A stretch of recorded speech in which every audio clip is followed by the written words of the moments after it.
Good morning, beautiful people. It is Tuesday, August 11th, 2020, a monumental day for college football. Let me tell you why. Big Ten presidents are meeting in about 30 minutes to have a full conversation on what's going to happen with the football season. A lot of coaches and ADs have already come out and said, we want to play. The players have said, we want to play. Will the presidents say you can play, or will they say we're going to delay your play, suspend your play, cancel your play, and then will the SEC, who says we are going to have a season, and the ACC, who says we're going to absolutely try to do everything we can to have a season, will they start plucking those sons of bitches down to a power conference in the South? Will the Penn State Nittany Lions potentially be a part of the ACC? Will the Ohio State Buckeyes, who we have a legend joining us down here, which I will introduce here in a second, will the Ohio State Buckeyes come down to the SEC? Will Iowa, Nebraska, the teams that want to play, the schools that want to play, will they make the transition into the power conference? Is that what we're going to have? We will learn more and more about that in the coming minutes. Joining us in the second hour, about 15 minutes into it, Dan Wetzel, the pretzel, the man who's been writing about college football for years and years and years. He will have all the inside scoops on what's going on at that 10:30 meeting with the presidents of Ohio, our Big Ten schools, and he will also tell us about everything happening with the We Want to Play movement. Do the players matter in this entire thing? Do them tweeting that they want to play matter? We will find out. Big show on tap. We are obviously not in the studio. We are down in Orlando, Florida. Pat, why are you in Orlando, Florida? Well, I have to go through an entire physical on my entire body. Yesterday I had to leak some oil. Today I'm going to get my knees checked, my back checked, my ankles checked, my spleen checked, my kidney checked, my liver, which is dead, checked, just to see if I am capable enough to wrestle on August 22nd against Adam Cole, where this foot will take the soul out of a man once again. So all the boys are down here. We're having a good time. We run an Airbnb that has a Mickey Mouse pool in the back. I insisted on doing this show outside so people could see that we were in a beautiful state, a beautiful place. It is 400 degrees, but it's only going to get hotter with the incredible guests that are sitting on the patio with me. Ladies and gentlemen, the best jawline in the history of sports, Ohio State Buckeye legend, a lot of things up in the air for your school. Mr. AJ Hawk is here. What's up, man? How you doing? Good to get some nice little setup you have here in this Airbnb. Did you pick it out? I did pick this place out. There's an avatar room in there. I don't know if you know what that is. It's Pandora. There is a, I don't know if that's Pokemon or the other Goku thing. What is this here? What do we got on the wall? That's Pac-Man, Pat. No. Pikachu right there. Pikachu. Yeah. Oh, I couldn't see that one. Looks fantastic. Have a little respect. I don't know all the nerd stuff, but I do know that is one of those little gizmo animes that some real weirdos beat their meat to on the internet. Oh, yeah. But we are in an Airbnb down here. AJ, thanks for coming down. Also sitting right next to AJ Hawk, looking incredibly clean, the co-host of the Man to Man podcast, NFL legend, Everything DB. You can follow it on Twitter. He's breaking down defensive backs and secondaries and everything like that, which has never happened. Ladies and gentlemen, former teammate of mine, Darius Butler. Thank you for having me, Pat. Man, welcome to Florida, man. Hey, look at that. Oh yeah, I love it. I love it. Hey, I love it. I love it. It is hot as hell.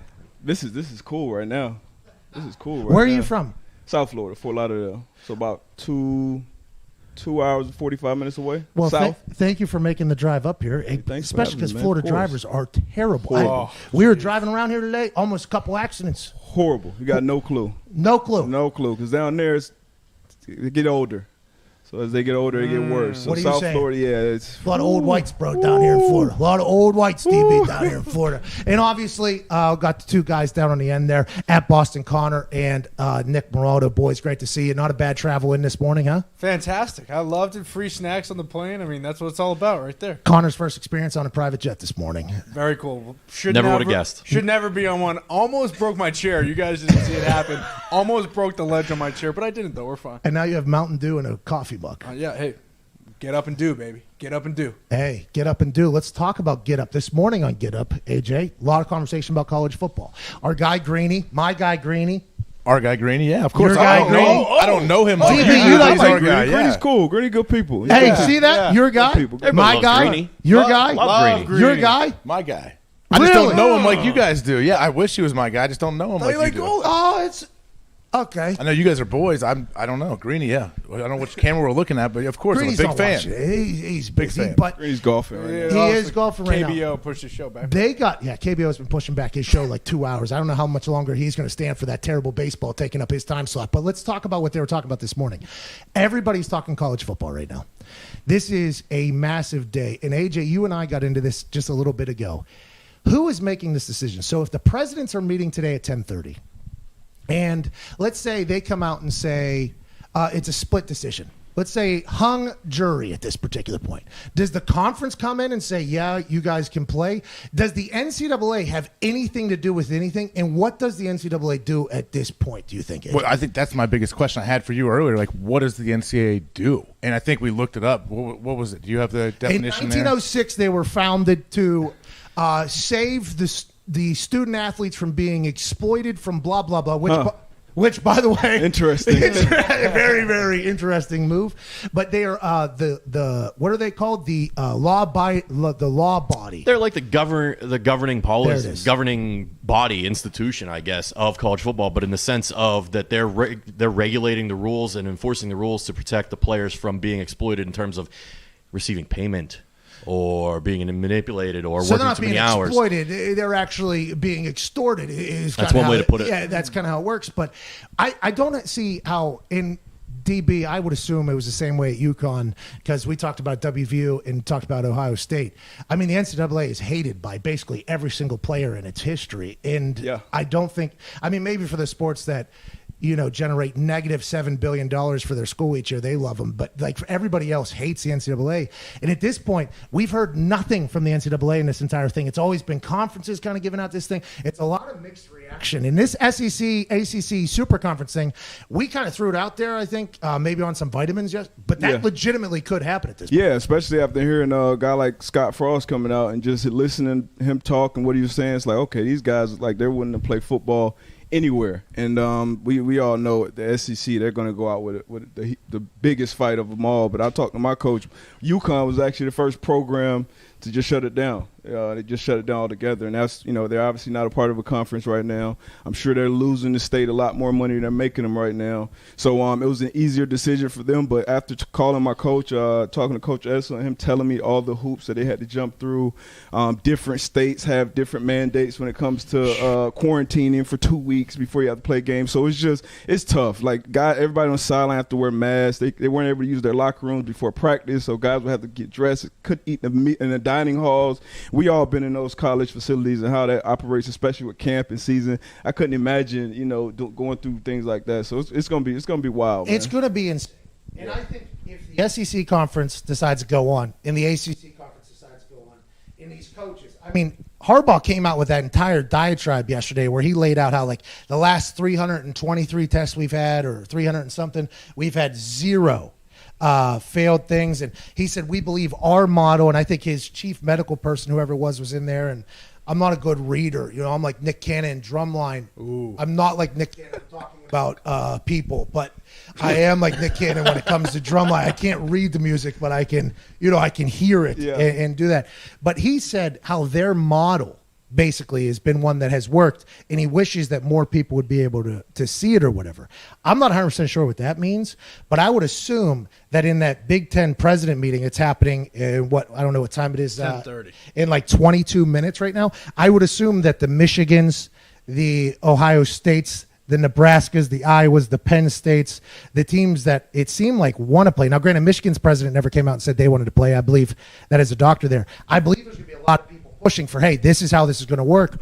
Or they're just going to say, hey, people are going to get it, and we're just going to keep playing. If they want to sign a waiver, let's continue to do it. There is so many different ways that this thing could go, and I don't think anybody has a clue. Well, who makes the final decision? That's what I want to know. The presidents of Ohio or for the Big Ten met, right? Well, that's how Ohio State feels, by the way, and that's the problem. Yeah. Okay. Well, good. Yeah, well, Ohio State feels as if they are the Big but Ten. are the presidents the ones that should be making the decision? Like, should the ADs have a say in these meetings? Like, who? I don't know. Who makes the final call? So I've been saying since the beginning that the reason why the NFL will happen and the reason why college football won't happen, and I didn't want to say I was doom and gloom because we went after Herb Street, March 27th for being a negative Nance about this entire thing. Turns out he was right. But I've been saying that the people that will be making the decision for college football aren't necessarily football people.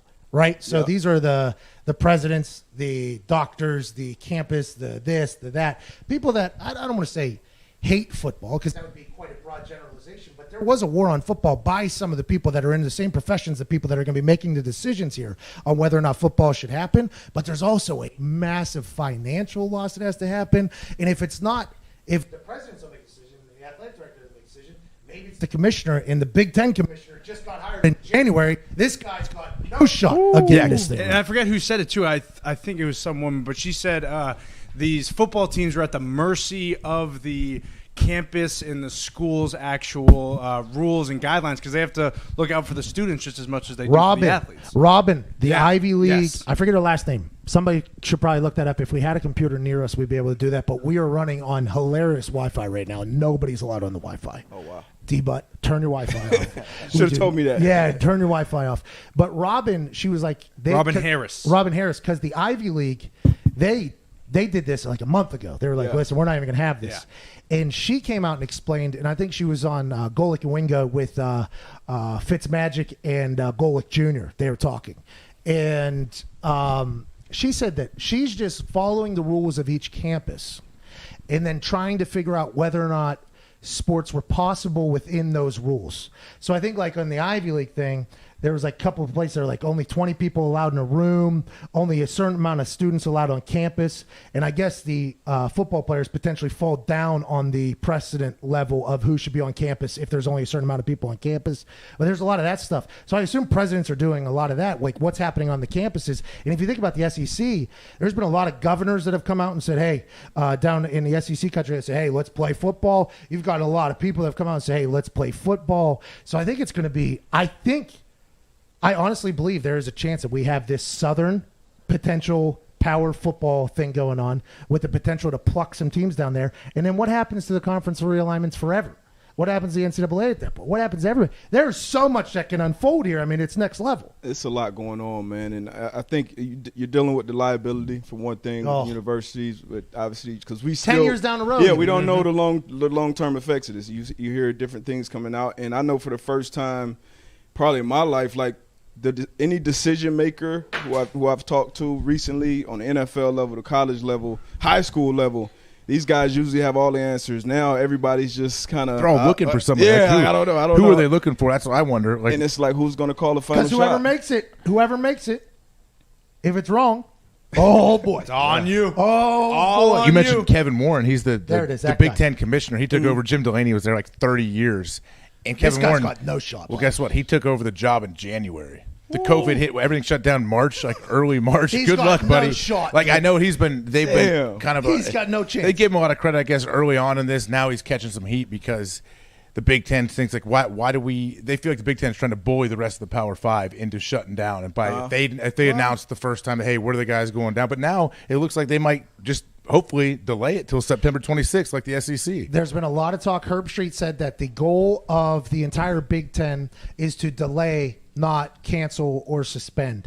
But nobody knows what the hell is going to happen in that meeting with presidents. I mean, in that president's meeting, do you think none of the presidents have come out and said an outright statement, right? Because they're all scared too for what But you just Iowa said. and Nebraska voted against shutting it down. Allegedly. Allegedly, This yeah. is That was allegedly the 12-2. 12-2, and Iowa and Nebraska were like, Frost speaking for the university too, he said. yeah. So there's at least Nebraska and allegedly at least And Iowa. coaches, Ryan Day said, like, if we're not able to play in the Big Ten, we will explore all other options Yeah, to play. Frost pretty much said that too. But yeah. and James Franklin said the same Yeah. thing. But do they matter? I don't think they matter in this thing, and that is You mean to the Big Ten presidents who's voting? to anybody. They might not, but I guess I don't know. Maybe it scares the presidents a little bit, thinking like, hey, if we shut down the Big Ten and they go join the SEC, who knows could what hurt that us. could Do they grow come into? back? Because think if there's think if there's 20 teams that play college football this year, and they're all like top 20 teams.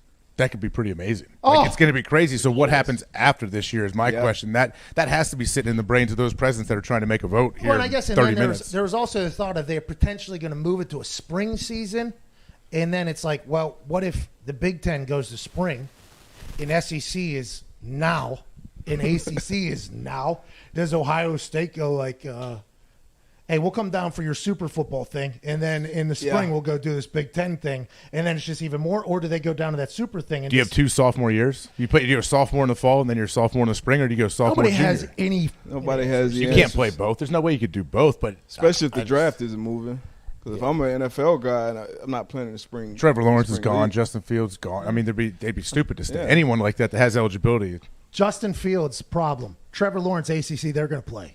The ACC. Are you feel 100% confident that they'll find a way? I think they're going to be in the same boat as the SEC, and mostly because Trevor Lawrence is there. Yeah. You know what I mean? I think they are going to try their absolute best to be like, hey, we got this guy. The ACC, I mean, no offense to the ACC, but the SEC is kind of what runs the South. Not kind of, but definitely runs the South. The ACC has the guy right now, let alone ETN coming back in a revenge tour after losing to LSU. The ACC is going to try their best to make this happen as well. But if the people who are making decisions don't care about any of that, does any of it matter? 10:30 today, we have big news. We're 15 minutes out. We're going to get to our first break on radio here. It is 7,000 degrees in Orlando, Florida. D-Butt said that is cool for down here. I don't know how that's possible. Wait another 30 minutes. Oh, boy. Oh, and that son of a bitch gets up a little higher. Hey, it might get some shade, actually. Probably be shooting for Mickey Mouse. We do have a Mickey Mouse pool down here. I'm jumping right in Mickey's face later. I wish I could go off of here, but they got a little something going on.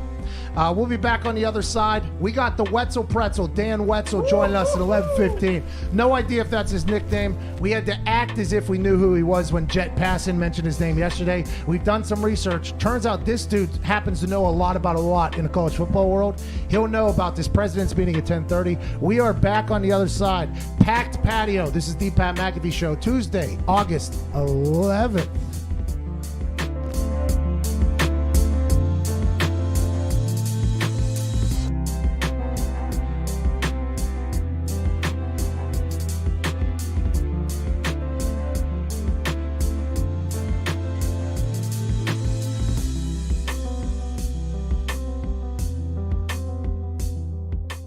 He's saying don't go off the top, it's too shallow.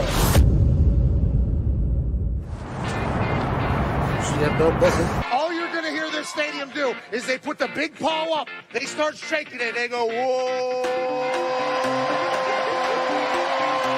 Hey, what things are going, look, they say,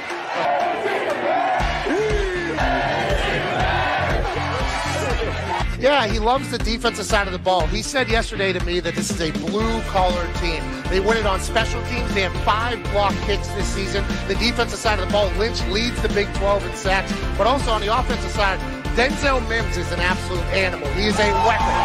Charlie Brewer, the quarterback from Lake Travis. His dad was a quarterback in Texas. Yeah. His grandpa was a quarterback in Texas. And the people here in Waco just so happen to get a chance to see Charlie Brewer on a daily basis. Okay. Hey.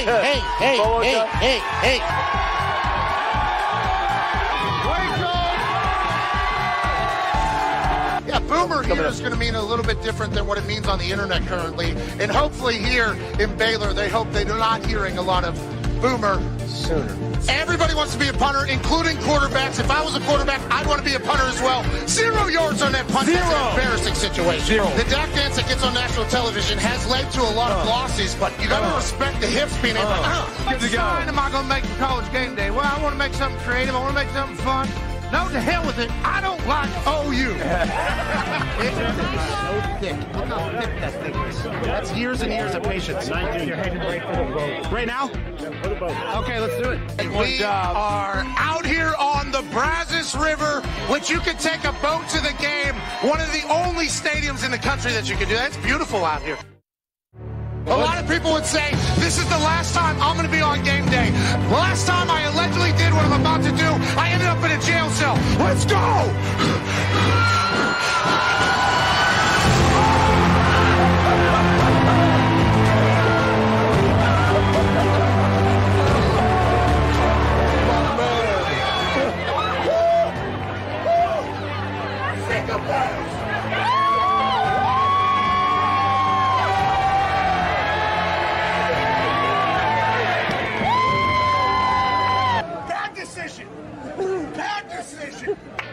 The blue kicker's getting some wet down here. Hey, a lot higher than I thought. You look like Ric Flair.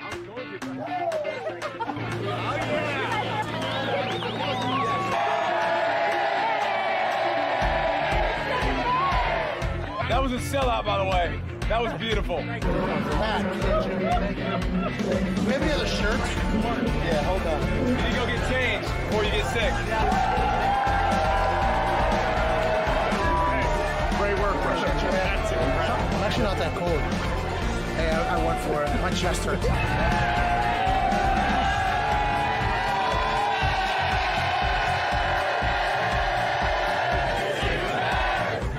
It was like 5 feet. I was standing there. That's full commitment, by the way.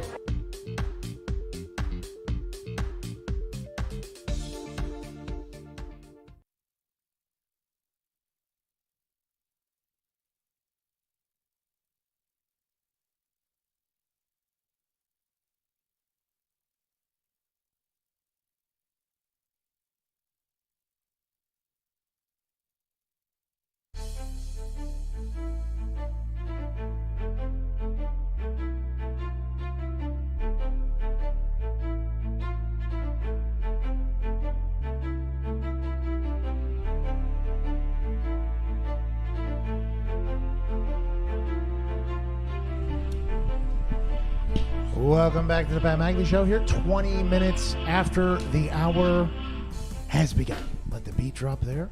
It is Tuesday, August 11, 2020. Massive day for the NCAA and for college football. The Big Ten presidents will be meeting here in about 10 minutes to discuss what they will be doing with the football season. Lots of money. We're talking millions and millions. Patio echoed a little bit there. Of dollars on the line, if not billions, if you think in the long run. If Ohio State and Penn State and Iowa, Nebraska, Michigan were to get plucked to other conferences just for this 1 year, right? Just for this 1 year. And I'm sure it won't go off incredibly well. And I'm sure there won't be conversations about making that a full-time thing. But that's happening in 9 minutes. Also in the sports world, the MLB, according to Jet Passon, has put into either workshop or brainstorming sessions about making their playoffs a bubble-like atmosphere. And if you look around at the sports world right now, the NBA here in Orlando, where are they, D? But do you know this area well? Do you know if they're that way, this way? You don't. No clue. Okay. You're from Florida, so you're the only person I could ask there. No, Florida's huge. Big. Huge. Big. By the way, big. Yeah. Same with this house we're in here. Big. Huge. Big house. But the NBA is in a bubble. It worked out. It's been working out. Oh, yeah. Thus far. For sure. Game's not as interesting as I thought they were going to be because they're using the same old TV cameras that they could have been using, documentary cameras that are all around the place. So the internet is actually winning the NBA bubble coverage. But once playoffs start, people will love it. The NHL is working up in Edmonton and Toronto. They have 2 bubbles, 0 cases. How you doing? All we need is ice and hockey. We good. Pittsburgh Penguins got screwed in the lottery last night for the first pick of the overall draft next year. Instead, the New York Rangers win because they had a either a lighter ball or a weighted ball and won the entire thing. The NHL's rigged, and the Pittsburgh Penguins potentially stink, and I don't like that at all. But if you look at, in the MLS worked, and Premier League lacrosse worked, and you look at all these sports that were bubbled, they've had 0 drama, it feels like. Now, leading into it, a lot of drama. Nobody wants to go into a bubble. I mean, if you think about that from a human side of things, what a nightmare predicament. Like, hey, you're going to go in here for 45 to 90 days where you won't be able to talk to anybody. You have to mask up. You have to do this entire thing, but we'll have our sport back. So going in, it was terrible. But now that they're in there, it feels like there's been a lot of success. The MLB originally was going to be a bubble operation in either Arizona or Florida. They were actually the ones that started the bubble conversation for everybody. Then we were, learned up, got a little bit of knowledge that the local media is where a lot of the MLB money is coming from. So then you got governors and mayors opening up restrictions for professional athletes in different places just because of the MLB. Then you know what happens. The Marlins potentially have some off-diamond curricular activities. Going to the store for some milk. That's what I heard. Yep. Is that what you heard? Yep. Have you heard the story about what happened? No, I haven't. Oh, we have a inside source that told us the That's story. basically what they were doing. Yeah, that's what they were doing. Okay. Yeah, they were going to the store for milk. Yeah. One bottle. So what an aggressive decision by them. But I guess there's more teams doing that. So they've had an outbreak, and there's been games suspended, and there's been players that have been sent home and teams and stuff like that. And all they care about is getting to the postseason. All the MLB cares about is getting their postseason. They've even come out and said, listen, we'll do 7-inning games. Okay, we'll do 7-inning games. We'll do double headers. Hey, we'll drop that thing down to 4 innings. We'll do a triple header maybe one day if we got to. Who cares about any of this? We just have to get to the postseason because that's where all the money is. So now they're like, hey, once we get to the postseason, whenever we're on Fox every single night and whenever we actually have an audience for the first time ever usually is in the playoffs, we need to make sure that that's not getting suspended. I think it's a good idea. I think it's a little bit of forethought from Rob Manfred, which isn't very normal. But I feel like if history has shown us anything, the bubble does work. You just got to lock yourselves down, and will they be able to do that? Well, and this is for both sports, right? Is the NHL and the NBA, they have a quick turnaround after this season ends. So is there going to be a vaccine by December, or are they just going to have to go right back into the bubble? Speaking of NHL, good call there. Russia has a vaccine, allegedly. Putin said his daughter has already gotten the vaccine. That's at least reported on Twitter. Yeah. Putin would not lie. No. No. Every single person in Russia is children of Putin, though. So, which daughter are we actually talking about? I will tell you what. The day before the NFL training camps happened, the MLB got, 47 cases of COVID or whatever. Now the day the Big Ten presidents are meeting in college meeting, Russia comes out and is like, don't worry. We got the vaccine. It worked. Sure they didn't cut any corners. No. No way. But that is a real thing, though. It's like the baseball going into a bubble. Good idea. Because I think for them, business-wise, they'll be able to control it and all that stuff. But the NFL has been watching all this, and I'm excited to see how the hell they figure it out. And that is something that, you guys know more than I do about, obviously, because you're in those meetings a lot longer than I am, and you're in huddles a lot more than I am, and you're hitting and sweating on people a lot more.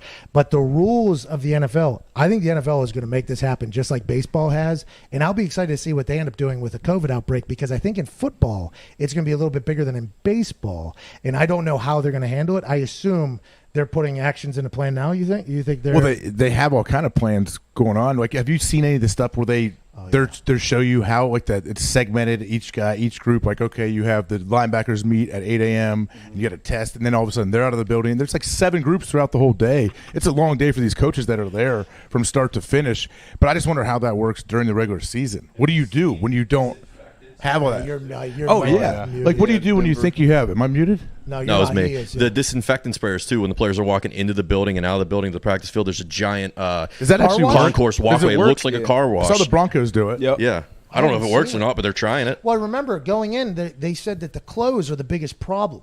Remember, they said, because they wanted people to go in there, take the clothes off, have in-building clothes, then put your clothes on to leave, because COVID, one of the original thoughts was that COVID was able to spread via eye contact. You remember that? We weren't even allowed to look at each other there for a little bit. Still might be true. So we don't know. Put sunglasses on. Good idea. Those are COVID glasses. Yeah, COVID glasses. Thank you for noticing. Appreciate that. Then the big thought was, hard surfaces. That thing could live there for maybe 2 years. They said. Then it was like, hey, clothes. Clothes are a big deal, which I don't know if that has been debunked yet or not. So the clothes are a big deal. I love the thought that the NFL is like, no big deal, dude. We'll just put them in a car wash. As they come in, we'll just spray them down completely like you do with that stuff that takes the wrinkle out. You just spray the entire operation. It'll be COVID clean. We're good to go. Make sure you wear your mask. Don't touch anybody. Don't look at anybody. And here's plexiglass in between each locker. The other thing we heard the Broncos were doing was wearing little bracelets to contact trace. So if some guy gets diagnosed down the line or he has symptoms, they can go back and they look and they match up. He was here he was within 6 feet of these 5 guys. We got to check them out and make sure they don't have it either. Wow. So they're at least on top of tracking it. I don't know how they'll contain it, though. I know I think it's part of every team has to wear the little things where you can't. If you're within 6 feet of another player for 10 minutes, it'll buzz and go off, and you have to spread out. I guess they all have that. I like that, by the way. Stay away. Yeah, exactly. I have no issue, but the bracelet thing where they could track you and everything. Don't you think there's a lot of players that would have a big issue with that? I know plenty of guys that have issues. Allegedly, it doesn't track. It only tracks in the team facility. Yeah. It doesn't track you after hours. It doesn't track you. Hey, now hold on. Because it doesn't matter what you do after you leave the facility, does it? Of course. Okay, cool. No, your phone though. You're being tracked by. I know. Oh, I fully aware. I assume everything I write on my phone, I type out, is all for somebody. If they want it, they can get it. I understand. I'm fine with that. How do you feel about the NFL though? Potentially here now. Have you seen the locker rooms? Guys have like hockey glass in between the two lockers, right? I assume it's one person in the shower at a time, right? Because that's probably a wild time to be in there. Hot tub, cold tub. That was another thing my coach told me about. Like they had to basically book 20-minute time slots for the cold tub. Only 2 guys could be in at a time. So can you imagine what if you're not in the training camp and it's like. Oh man, I forgot to sign up. Like, I mean, it's a lot. And the thing about football, like, what if 2-3 guys on the O-line get it? And they're out for what, 10 days? 10 days. Quarterback's dead. So now who you got blocking for Brady or Rivers or for Mahomes? Like, that's Well, tough. a nightmare for the NFL is if Mahomes and Brady both get sick before like a primetime game or something. not Like, Brady. what do you do? Not Brady. Whoever, anyone, Brady any gets star, sick. any quarterback really Hey, goes down. TB12, you don't get COVID. Yeah, he takes. You're right. My he bad. has I forgot. immune. I'm He has sorry. immune pills and stuff like that makes you immune to everything. Yeah, I don't know if you Shouldn't know. we all be taking that then? Well, They're $200 a bottle, so it's whatever you want to do. It's really your call on it. the NFL though, I don't know. Like this college football thing, like I love. Have you seen the picture, Pat, of when they show they do whatever they can. They're doing a great job. Wear masks. They spread out in meetings. Have you seen the picture they put on? It was on Twitter yesterday of Eli Manning in the huddle. I think it was at Lambeau when they beat us in the NFC Championship game, and they're all breathing, and there's just huge. Yeah. It looks like plumes of smoke, but it's a condensation from their breath. Okay, so during the game, okay, you can breathe on each other. Okay, I can spear you. I can lay on top of you. I can even teabag you if I really want to. Okay, if I'm getting crazy, I'm feeling good. Immediately afterwards, don't even look at me. Don't think about it. Don't even think about Don't it. think about giving me your jersey, buddy. Or shake my hand. I don't need to shake your hand. What did we just do? We went to war. Don't give me COVID. I'm gonna get out of here. What are crazy, you live in another state, another city. You traveled here with your flight attendants and everybody, pilots and everything else. But my team here, okay, don't even look at us whenever you're done with us. It is crazy. No, this is easy. Everyone just got to run no huddle. It's going to speed up the game. Quick Yeah. plays, explosive plays. Here Mike's we in go. every helmet. Hold on. Thank you for bringing that up because DB here probably has a pretty good thought of that. The XFL, right? The XFL had a headset in every single offensive player his headphone, right? Mm-hmm. So they want to run it fast. So they were calling plays and people were calling it so you didn't have to look over and check and the whole thing.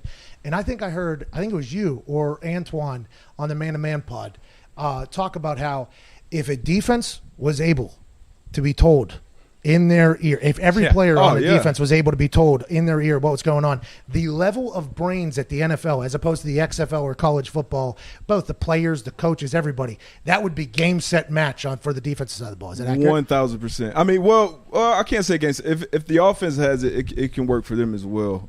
Because guys, the thing about the offense is they have to be on the same page when it comes to identifying coverages, and sometimes routes change, protections change. So if everyone can hear the OC up until 15 seconds on the play clock, that's a huge advantage for them as well. But for players, usually if you got 11 guys on defense, it's usually probably on the teams I've been on, it's about 3 to 4 guys that really know what the hell is going on. Like that really, like AJ was probably one of those guys. It's on 3 to 4 guys. Yeah, absolutely. So for everybody else, now it's like, okay, now everybody else knows, so you can play faster and move faster. So it'll definitely be a huge advantage for both sides. I'm so intrigued by all I think this. it's Tyrann Mathieu who said too. He was like, if I had a coach in my ear, I would make every single play on the It's got to football be the field. right coach, though. Like, most coaches are freak out artists, especially on game day. Can you imagine if they're it's counting down to 15 seconds left on the play? Like, make sure you get inside on the motion. Like, they would freak out. You have to find it'd be very difficult to find that one coach that is the calming voice for the whole team. That's an intriguing thing you just brought up there, and it has nothing to do with what we're currently talking about. But nobody talks about coaches, like composure. Nobody talks about coaches' composure. Like, that's why I think Andy Reid's so impressive, right? Yeah. You talk about all those comebacks with the obviously Patrick Mahomes and the offense, just that's next level. But Andy Reid and who's the offense coordinator?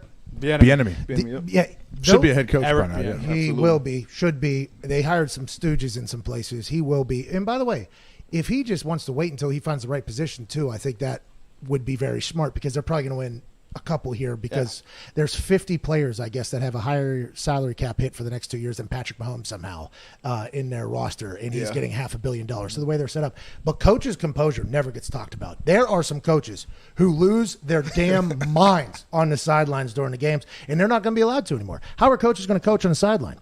Are they? Well, they'll be wearing masks first off, right? I think the ones over, at least as of right now, they are. 33 minutes after the hour, we got to get to our second break here. The presidents are currently sitting down right now. There's people with big brains, with a lot of degrees. Allegedly. Yeah. Hopefully big brains. True. Hey, very true. Yeah, been around some, Idiots up there. Well, that's the thing we talked about yesterday. Book smart, street smart.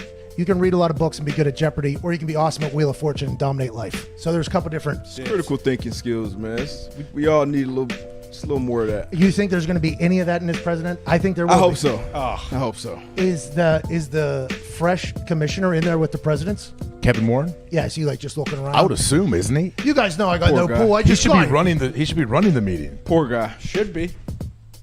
Tough gig for him, though. I do feel for him. We'll talk to Dan Wetzel, the pretzel, here in the second hour. He's going to hate us, by the way. I bet you he was made fun of as a kid, called him pretzel, and here we are. Unless he put people in pretzels. Ooh. Didn't even think about him being a bully, did Yes. I? Maybe we should talk to him about being a bully and how that's not cool. That's the pretzel, baby. That was the dumbest show of all time. 34 minutes after the hour, we are back on the other side. Big meeting happening right now for college football, but not just college football, by the way. Everybody's watching this decision being made. Everybody. The NFL is watching all this, trying to figure out how the hell they're going to go about doing this without it being optically terrible for the league. That is going to be the biggest thing. Protect the shield, dude. Hey, Always. protect the shield. Always. Go through that car wash getting in. Okay, don't touch each other. Don't look at each other. Don't practice with each other. Don't even catch each other's balls. I want all incompletions today because we don't know what's on the hand of the quarterback. Wild time to be alive. We're in Wow. Orlando on a patio. This is the Pat McAfee Show.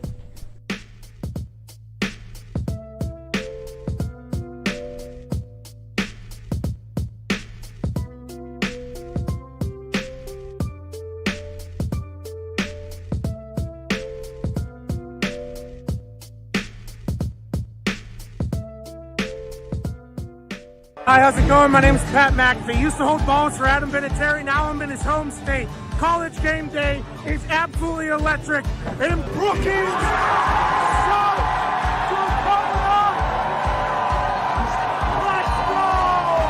College game day has made the voyage to Brookings, South Dakota to experience a game with the best fans in college football.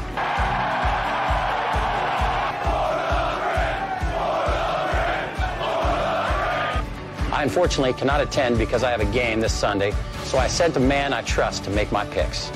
A man who was my holder for almost a decade. Please be nice to him. Welcome this week's celebrity guest picker, Pat McAfee. Go big, go blue, go Jacks. Hosting Auburn. Yes, everybody saw this. The best fake punt in the world. What do you think, Pat? I absolutely loved it all the way up until execution time. That is not one we like to show in the brand headquarters and punting and kicking world. Oh, dance off. Oh, let's get weird. Yes. Duck that, huh? Bang! Right off the top of the dome. That makes it a lot easier when you got a dummy standing right in front of you like that. Running. He's Hallelujah! Daniel Russo. Wax on, wax off, knee to the face. World Series. Go, Yes. go, yes. These teams stink. With that 15, they celebrate by doing shotguns. And I know they figured it out. I'm going with the University of Virginia Cavaliers. That was great.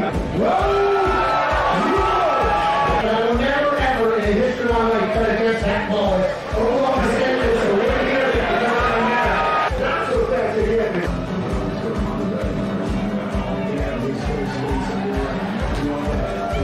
But I'm going with Trey.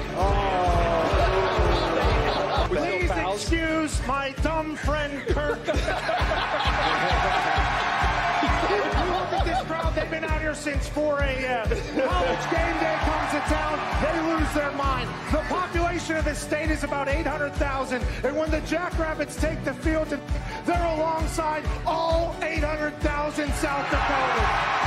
The Dakota marker was in Fargo for far too long. Today, 5 o'clock local time, the Dakota marker is back in beautiful Brookings, South Dakota. Vinatieri School. They might be the Jackrabbits, but they're the GOATs today. Ladies and gentlemen, South Dakota State with the win. Give me that place in. No, don't do that. No. Leave. Coach. He has the No. Pat says it'll be No. I told you I came on your radio show. that we were going to get you on college game day? Not only are you incredibly intelligent and handsome, you're a man of your word. You picked North Dakota today, so I had to bury you. That's okay. But it's been nothing but incredible. The college game day crew is hospitable. In South Dakota State, I think we can all agree, they showed up here. Yeah. But I loved it. I've watched the show, obviously, forever. And it's on in every single NFL locker room. I told you that. Yeah, cool. So this is a big-time deal for me, my family, my friends. All right, I'm back in the day here. Appreciate you, boys. It's from the training room with the Colts. A.J. Watt tweeted.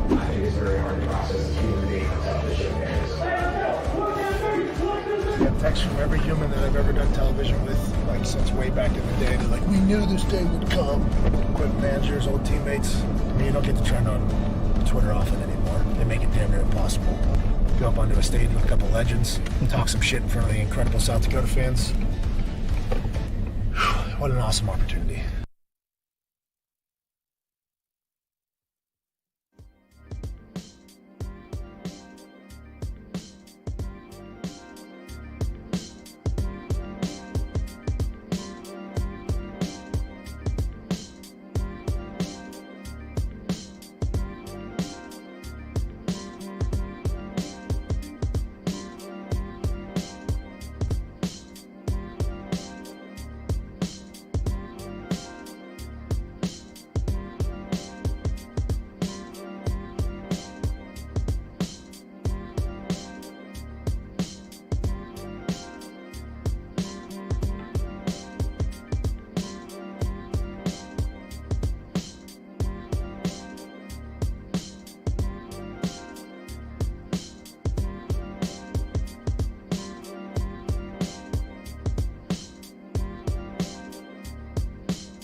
Welcome back to the Pat McAfee Show here in Orlando. Is that your phone? Yep. I thought it was Connor's with a clock on it. That's on me, AJ. Hey, listen. I bet you I could guess your little password, though. I don't have a password. Very trusting. Bingo. I hate fat passwords. Bingo. Just what I knew I could get in there if I had to. Welcome back to the Pat McAfee Show, Tuesday, August 11th. We're coming to you live from a patio that is 97 degrees in Orlando, Florida, atop a Mickey Mouse pool that is back here with some beach chairs that I assume we will lay out in later, or pass out in, I mean. I'm down here because I have to get a full physical on my body to see if I am healthy enough to wrestle next Saturday night, SummerSlam weekend, NXT TakeOver 30. This foot will send the soul out of Adam Cole to the heavens. Hell yeah. Hell yeah. Hell yeah. Right. Had to give blood yesterday. Okay, I haven't done that in a long time. I guess I'm getting in for a full NFL physical here. Legit. Like, this is about to happen. You know how you got the cardio, you got the head check, you got the body check, you got the ass check. The EKG. The whole thing. Yeah, I guess that's what I'm signing up for here this afternoon. So I can't wait for that. Pumped. Those are always a good time. What am I going to do? Learn that I'm not healthy? Like that? I don't want to do that either. So I'm going to tell them, hey, if I'm not fit enough, just don't tell me. Just tell me to leave, and then we'll just act like none of this happened. But down here in Orlando, we got, obviously, Super Bowl champion, best jawline in sports, AJ Hawk. We have... I would say the best secondary breakdowner probably existing right now. Yep. Hands down. Hands down. Hands down. No, best secondary breakdowner. Yeah. Darius Butler played in the NFL long time. Drafted by the Patriots, played for the Colts, played corner and safety, was basically the general on the field for our Colts defense for a long time, in the back end, obviously, whenever he was with us. And what I always enjoyed about Darius Butler is Chuck would come in on Wednesday mornings to our team meetings. And he would go through our keys to victory. Okay, listen, here's this what we're going to do here. This is what's going to happen here. We're going to do this. Special teams, just win field position. Okay, let's get to the defense now. Like, great keys, Chuck, appreciate that. But then he would put in a situation and be like, all right, first and 7 on 17 going in. What defense should we run or whatever? Or what are they running or something like that? And he would go around the room to people. He'd go like Vontae, and Vontae would be like, hey, dog, or whatever. And he would go to somebody else. And then finally he'd be like, Darius would be like, all right, they're going to run trip set, motion, blah, blah, blah. And they'd run the film and be exactly that. And it was like literally every single week. And I think all of us in the room were like, damn, this dude is just smarter than everybody. But I think that is a massive part of your game was that Yeah, you were for sure. over-prepared almost. You've seen literally every player on the offensive side of the ball. Basically, you've watched film or anything like that in the NFL for a long time. I want to know right now, because this is a very terrible question to ask people, and I don't get to do it often, who's the best wide receiver in the NFL right now? Like, as a person who loves breaking, your film breakdown on Everything DB at Darius Butler on Twitter is awesome. I mean, it's next level. Who is the wide receiver right now, if you were to start a team, on a second, because you're a secondary guy, if you were starting, who would it be? Man, that's tough. That's tough, man. It's kind of you choose your flavor, man. You got D-Hop, who's a beast. Doesn't come off the field, doesn't drop anything. He was traded for what, a 7th rounder? He should have 150 catches out there with Kyler because he's never really had a good quarterback in his career. Deshaun Watson did not. Well, I mean, before him. Oh, before yeah. him, Of course, Deshaun stinks. Yep. Before him. So you got D-Hop. You got a lot of guys, but I got to go with you got Mike Thomas. Obviously, he's putting up crazy numbers. I got to go with Julio, though. Julio Jones, just when you see there's certain guys, when you see him come out of the locker room, you see him get off the bus, it's like, oh, okay. I've been watching him on film all week, but okay. He's actual avatar. Yeah, like legit. He is different human than every other human I've ever seen. And yeah. I've told a story a couple times. He and I were sitting at the same blackjack table in the Bahamas at a pool one time, and he had a tank top on, obviously, yeah. and he had these like linen pants on, and he was sitting there. And he had like the entire table. He could reach every single betting. And I had like the left corner over here sitting by myself. And I think he was playing like maybe 5 hands. But he was just like dropping the table, looked like a kid's table in front of him. And then he stood up to walk away. And I was like, oh my God. Yeah. Then you think, oh, that guy's faster than me. That guy can jump higher than me. That guy's smarter than me. That guy's much better at blackjack than me. That guy is just a different animal. And he is at the top. And it's crazy because, I mean, everybody loves Matt Ryan. Everybody loves that guy. But I feel like if you put him with another city, maybe another team, I think he would be a lot more heightened in the old relevant. He doesn't get talked about much. Yeah. Julio Jones is not get talked about much. He's kind of a quiet guy. He's not one of those divas. He doesn't make a lot of noise outside of the field, obviously. But back to him on the field, like he's that big, but he can move like a little guy. So you watch him run his routes, you watch him get in and out of breaks. The $1 million question is why does he score a bunch of touchdowns, which is crazy. Andre Johnson was another guy who was like that, put a lot of 1,500 yards. Why didn't we ever give him the ball when he was on our team? He was in a different phase of his career. True. Different coordinators, different. I thought he was going. Man. Hey, that one game against Houston, I think he had 7 touchdowns against him. We threw the ball to him every single time. Yeah, forced it to him. Yeah, it was awesome to watch. You always got to do that against the former squad. So whenever you got Julio Jones and you got Tyreek Hill and then you got like Nuke and then you got Michael Thomas, when you're going into a game as let's say a corner or a secondary, whenever they say somebody's doubled and they got a safety over the top, or it started happening to T.Y.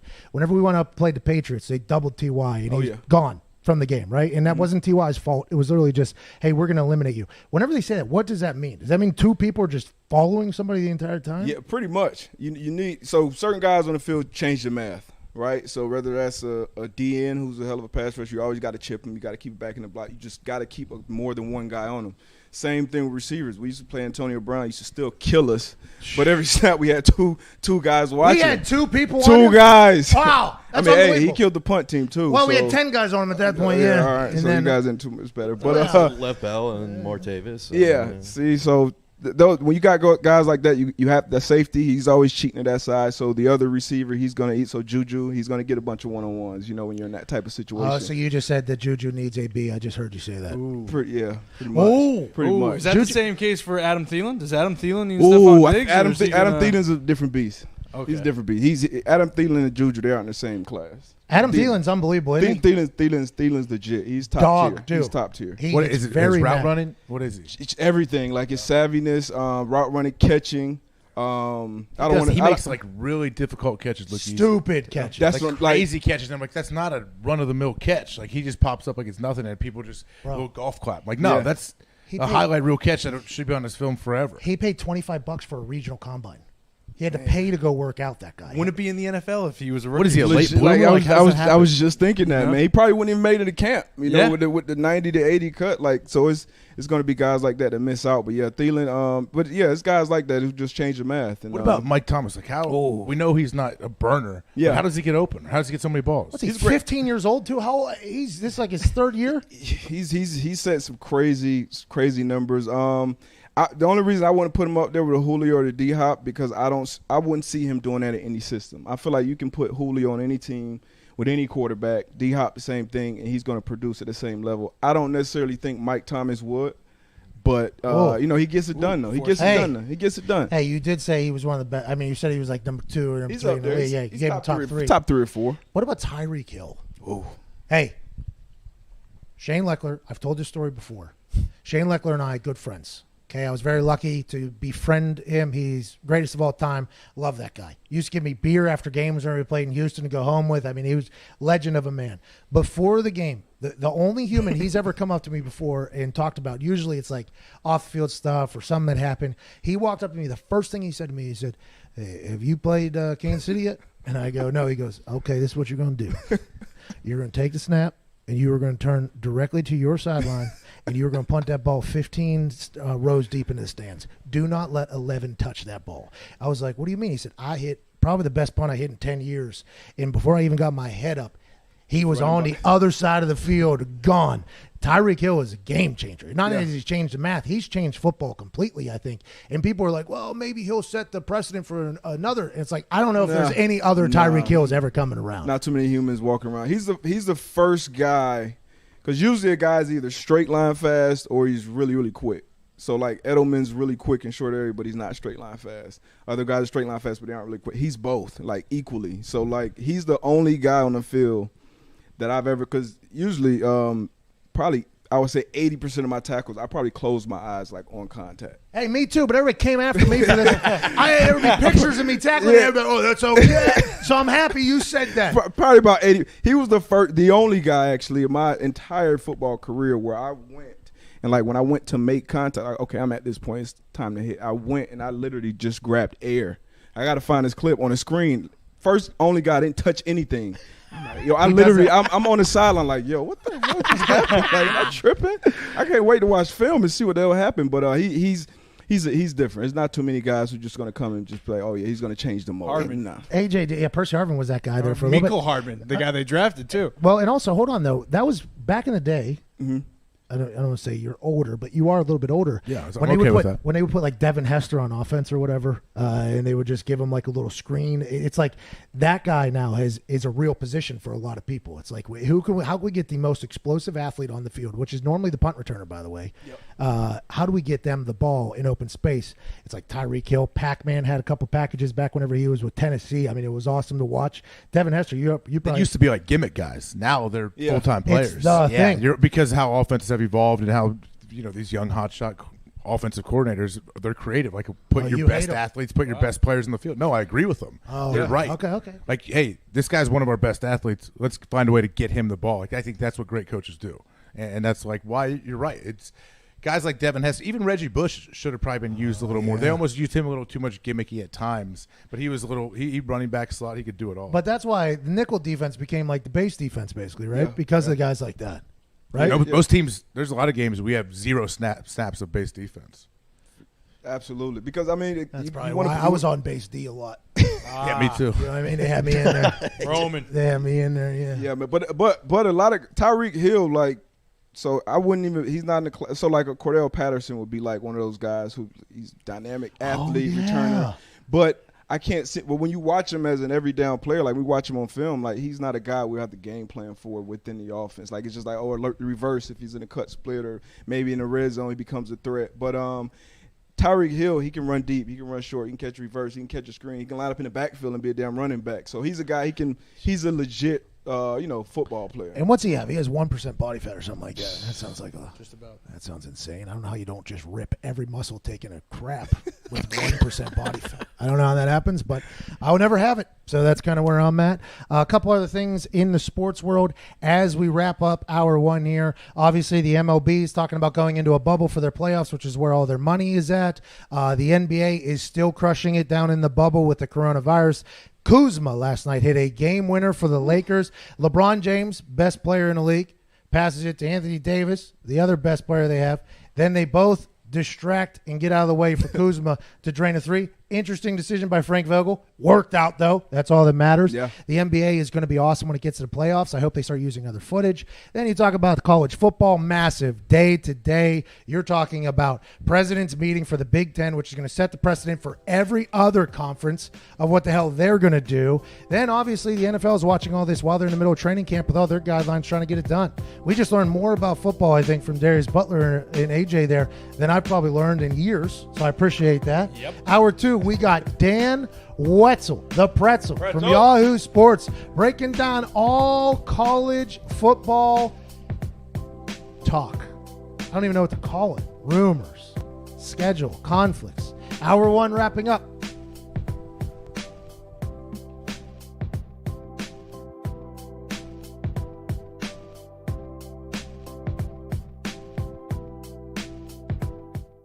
This is Remember the Titans.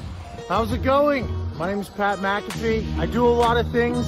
Today I am a professional analyst getting ready for the Thursday night football opener in beautiful Nippert Stadium with the Cincinnati Bearcats here at Higher Ground. This secluded world.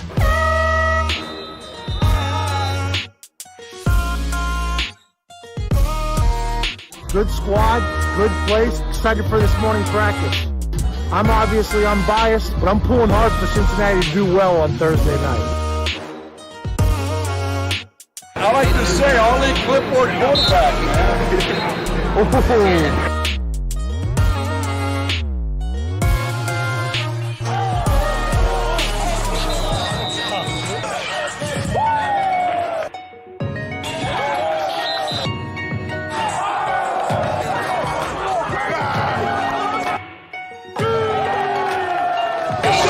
This is awesome.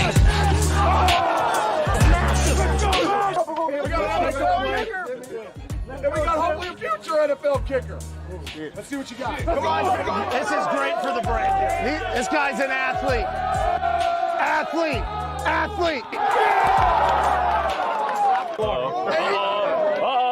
Hey, let's go. Let's go. Hey, goodness. They say kickers are athletes. We'll find out. Let's go.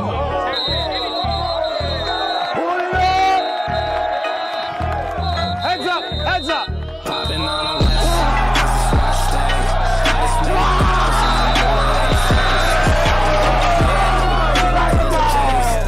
Hey, I appreciate that. Thank you so much for hospitality. Have a great day. Let's go get Going in, I'ma close the case.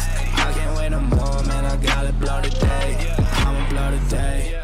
I ain't hearing what they say. Need a blue face, I've been caring about the race.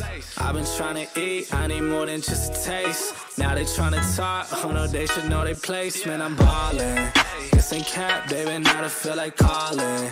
From the O, but I got the music poppin'. All the time, man, it started get obnoxious. Now I gotta drive, yeah, I'm feeling nauseous. Gotta drive top down, then I hop out, I've been feeling hot now. It's been a good point. Thank you. Okay, let's get the athletes. Yeah, you got it. Appreciate you coming. Thank you. This has been so cool to see. Whenever we were driving out here into the sticks, my boys and I from Indianapolis, we were told by Coach Fickle it was a 40-minute drive from where we live. Absolute lie, hour and a half out here. But as we were getting out here, we didn't know what we were going to show up to. And this is such a cool scene here. I remember whenever I was in college, we won a lot of games, beat Cincinnati a couple times. It was a great day. But I remember my boys, right? Like I still am in touch with them every single day, every single week. We had this moment where we went from boys to become men. And you guys were a really young team last year, but got to experience a lot of wins. Like now the expectation level are high. and I can't wait to talk you all up on Thursday night against UCLA. UCLA refused to respond to my tweet, so I am a Bearcat fan on that opening night, and I cannot wait to watch you guys dominate. And I think this is such a cool thing. Coach, I can't thank you enough for your hospitality. I got a bunch of swag from you guys, too. This has been a cool day. Enjoy this, though. This doesn't happen a lot. Even when you get into the NFL, it's not like college. It's not like your boys. It's not like this. It's a whole different world that you'll remember forever. And I was honored to be here to watch you today, and I can't wait to watch you guys go win the thing on Thursday night and then throughout the rest of the season. Thank you so much. Cheers, boys. Thank you. Hey, 1, 2, 3.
Good morning, beautiful people. It is Tuesday, August 11th. We are live in Orlando, Florida. Hour 2 kicks off right.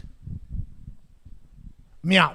Oh, yeah. It's going to be a good hour 2. Yeah! We got Dan Wetzel from Yahoo Sports joining us. He's a writer who's been writing about stuff for a long time. Nailed it. Pretzel.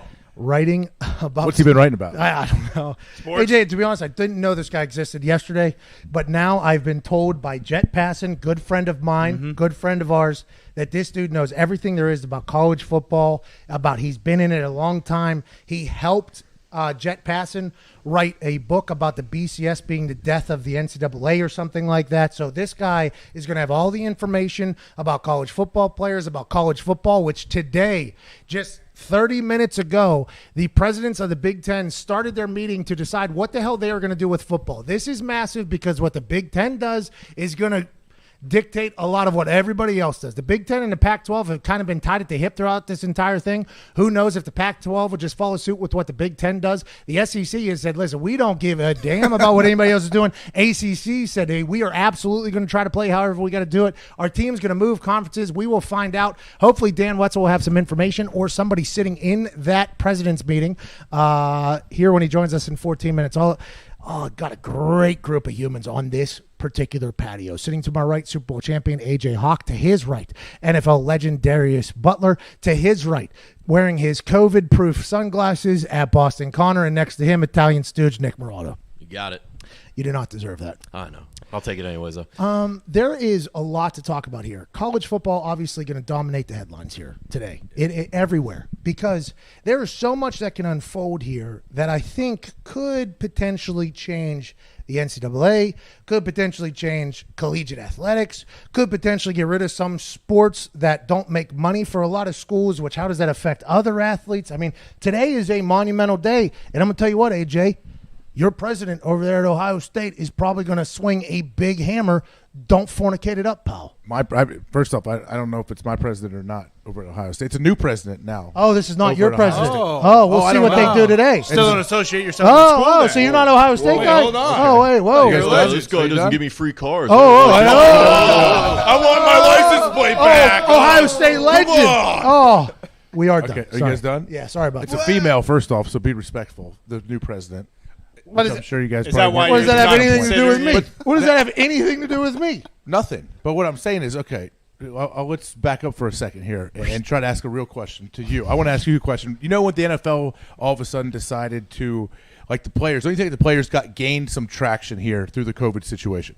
Like they came together, they gained some power over the owners a little bit. Like they make some demands on what we want. Don't you think we're seeing that right now with the college players? And is that going to cause something to happen to where the snowball gets bigger and bigger, and all of a sudden they find a way to say, hey, we don't need the NCAA. Well, Let's figure something out on our own. Like, are we seeing the beginning process of that? Very interesting. And I think the reason why the NFL players started getting a little bit more leverage and saying things is because Roger Goodell knows that he will not still be the commissioner when the next CBA is done. So he's trying to change potentially his image here for the next 10 years, okay? I'm a player-friendly commissioner. I don't have to make any terrible business decisions against the players anymore. I've done 2 CBAs at this point. I've done all the disciplining. They asked for him to make a video during the social injustice. He made it the next day. I mean, nobody expected Roger Goodell was going to do Yeah, that. that's because Pat Mahomes was in it. Let's be realistic. Whatever reason, right? Did you think Roger Goodell was going to make that? Once I saw Pat Mahomes and OBJ and Deshaun Watson in it, absolutely. Okay, so let's say,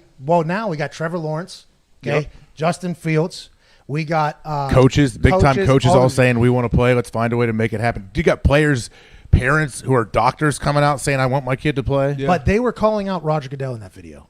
Okay. And Yeah. Roger Goodell, we all know, is the guy making the decisions when it comes to the NFL. Now, granted, the owners, he answers to the owners. There's 30 billionaires, 31 owners, plus fans that own one team. They are all telling him what they think, but ultimately the fans and everybody knows that Roger Goodell is going to be the one that's going to make this decision.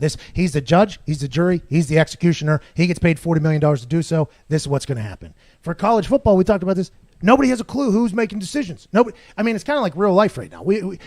Nobody knows who's making decisions. What these people's numbers don't match these people's numbers. This message is not matching this message. But some people are only watching this. I mean, it's a wild thing. But in college football, there isn't that one person, because you would think it was the NCAA and Mark Emmert, but we did some research. They have not said a single word. And I don't know if they even carry any weight in this thing. I don't even know if they carry any weight. I think it's all conferences, individual, states, individual. I mean, who the hell knows? If you know it's one person has to make an answer, though, at least that person has to make one decision. Because you know how they say, if you got 2 quarterbacks.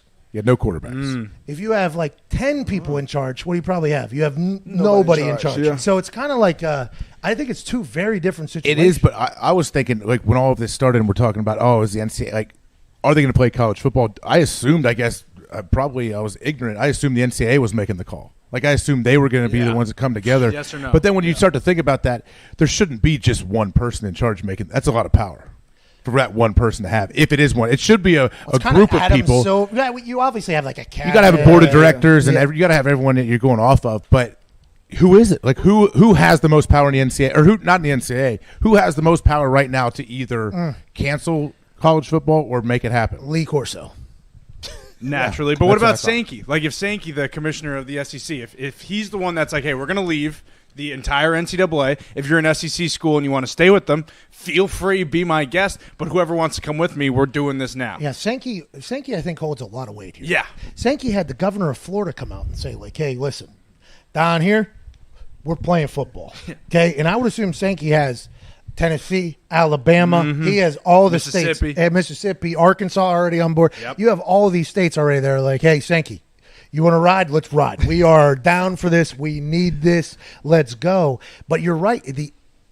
Who makes the decision? Everybody's looking to somebody else for the answer. Nobody has the answers, man. And then on the medical side, a lot of these southern states, Florida, Alabama, Mississippi, we're some of the worst states when it comes to the cases and the cases rising and the percentages of tests coming back positive. So you got to deal with that as well. But I mean, I don't think we're gonna get anything from this meeting. Honestly, I think it's gonna be more confusion. I think it's gonna be more confusion, man. This is the Daily Show world. But they have to make some kind of decision, don't they? Because they remember what is the stupid thing they said. Hey, tell the players to kind of go light on Monday. What? That's what that was like. The rumor. What the head guys said to teams. Hey, go. We're not telling you we're going to cancel the season, but if you practice on Monday, just go easy on the guy. Like he basically said, just take it easy. Don't get hurt. Because it doesn't mean anything. Yesterday there was a full report from numerous people that the Big Ten was canceled. Then you heard a lot of backpedaling from people that had their sources inside the Big Ten. It was like, no, that is not confirmed. That is a lie. It's like, well, who told? See, now we're in a situation. Who's making the decision? That person told one source, we're canceling. This person's like, no, we're not. Why did 5 days before that was floated out there, maybe to test to see how it would go? Why did they put out the Big Ten schedule of playing a full only conference? Like, if you saw it takes a lot of work to put that together. You're telling me what happened with these last 5 days to where you went from, okay, here's our schedule, here's when we're playing, here's when everybody's playing. 5 days later, it's rumored that we're not going to play at all. Who's the commissioner? Kevin Warren. Who's his son? His son plays Mississippi State, I believe. And he said what about his son? At some point in this process, he said he felt pretty comfortable with his son being there. This is all, I don't know exactly what he said, but that was what I heard. Something along those. His Sunday kids night too. Allegedly emergency meeting in Indianapolis at the NCAA headquarters. Allegedly. We have scoops some sources, huh? Perhaps. Yeah. Who all was there? Some landlords of the I can't say. It's just allegedly. Mostly because we don't know. But there was a lot of activity, I guess, in the NCAA building. But then again, does that matter? Now, true. They don't have any power. What we know now, does the NCAA matter in this at all? So Mark Emmert's going to give him a call and say, listen, we met this weekend, first time. We heard about what you guys got going on. We want to let you know we think we would like the hundreds of millions of dollars. Please stay. So if you guys are going to play, let's go ahead and do that. Let's do it. You guys just do whatever you want, basically, except for leave the NCAA. Can't have that happen. Hey, maybe the NCAA they did this the whole time on purpose. They wanted to say, hey, it's out of our hands.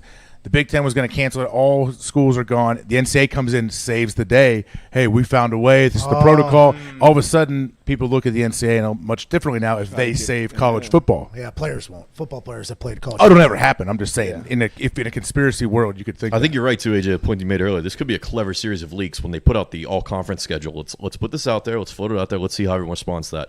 Okay. Maybe we float out. We're going to cancel. See what happens. See who bites on that. Then a bunch of people did. It's like, okay, maybe we. Oh no, we didn't say that. We're going to move it. We're going to move it back. We're going to delay. We're going to move it to spring. And then all the Power 5 conferences were allegedly on the same page. You remember Robin Harris? Yep. Nailed it. Who's the Ivy League. She said that they were on a call there for a little bit. All of the conferences, commissioners and executives, they were on a call there for a little bit. And they're all on the same page. And then you started hearing the Big Ten, Pac-12 break out, and then the SEC, the ACC, and then the Big 12. They've been on the fence. The Big 12 has said nothing, by the way. Yeah. They have said absolutely nothing. They have not been a part of any discussions. I think they're just like, listen, all these other folks will figure it out, and we'll just kind of sit back. There's a lot of things coming out now that maybe the NFL should go first and let the NCAA push back until like mid-season to see how the NFL is doing it. That doesn't work because then you got semesters and you got there's a lot of other stuff you have to. We got, it's good news. We got the pretzel Dan Wetzel coming on. Yeah! 6 minutes. This guy. Hopefully he's got some answers. Did I know he existed yesterday? No. Nope. Am I pumped to talk to him today? Yes. 9 minutes after the hour, we're back on the other side. This is the Pat McAfee Show.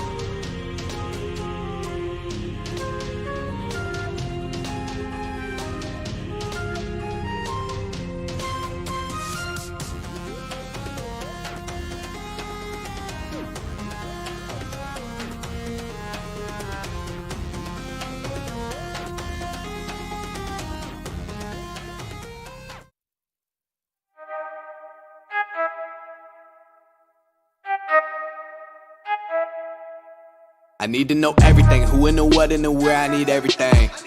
Trust me, I hear what you're saying, but act like it's not what you're telling me. I'm curious, George, I hop in the Porsche, it's 5 and a horse, I'm ready for war, I'm coming for throats, to turn to a ghost, I need to know everything.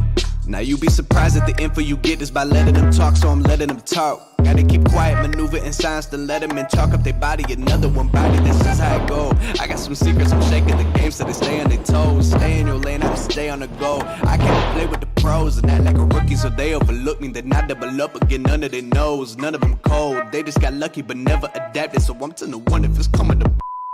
Since I made Adam Cole's soul leave his body, we got 12 days to get ready for another match with what some people are calling the next best wrestler of all time. I ain't worried about that, though. I eat that fucker for breakfast.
Welcome back to the Pat McAfee Show here. Tuesday, August 11th, live from a sweat box. My head's not on the screen. That's on me, Foxy. Nope, that's on me. I shouldn't have stood up. I just lost something anyways. We'll be being joined here in the next couple moments. Right now we are. All right, this is a Zito production. We got a FaceTime audio only. Don't have enough plugs for this man. But, boy, I did not know this dude existed yesterday. Jet Passon told me to look him up. He's on the show today. Ladies and gentlemen, big brain having, good word writing man. Ladies and gentlemen, the pretzel, Dan Wetzel. Yeah, Dan! Yes, woo! Dan, how's it going? That a boy, Z. No. Is he going to the bathroom? Don't hear a little. He's putting us in a Dan, can you hear me?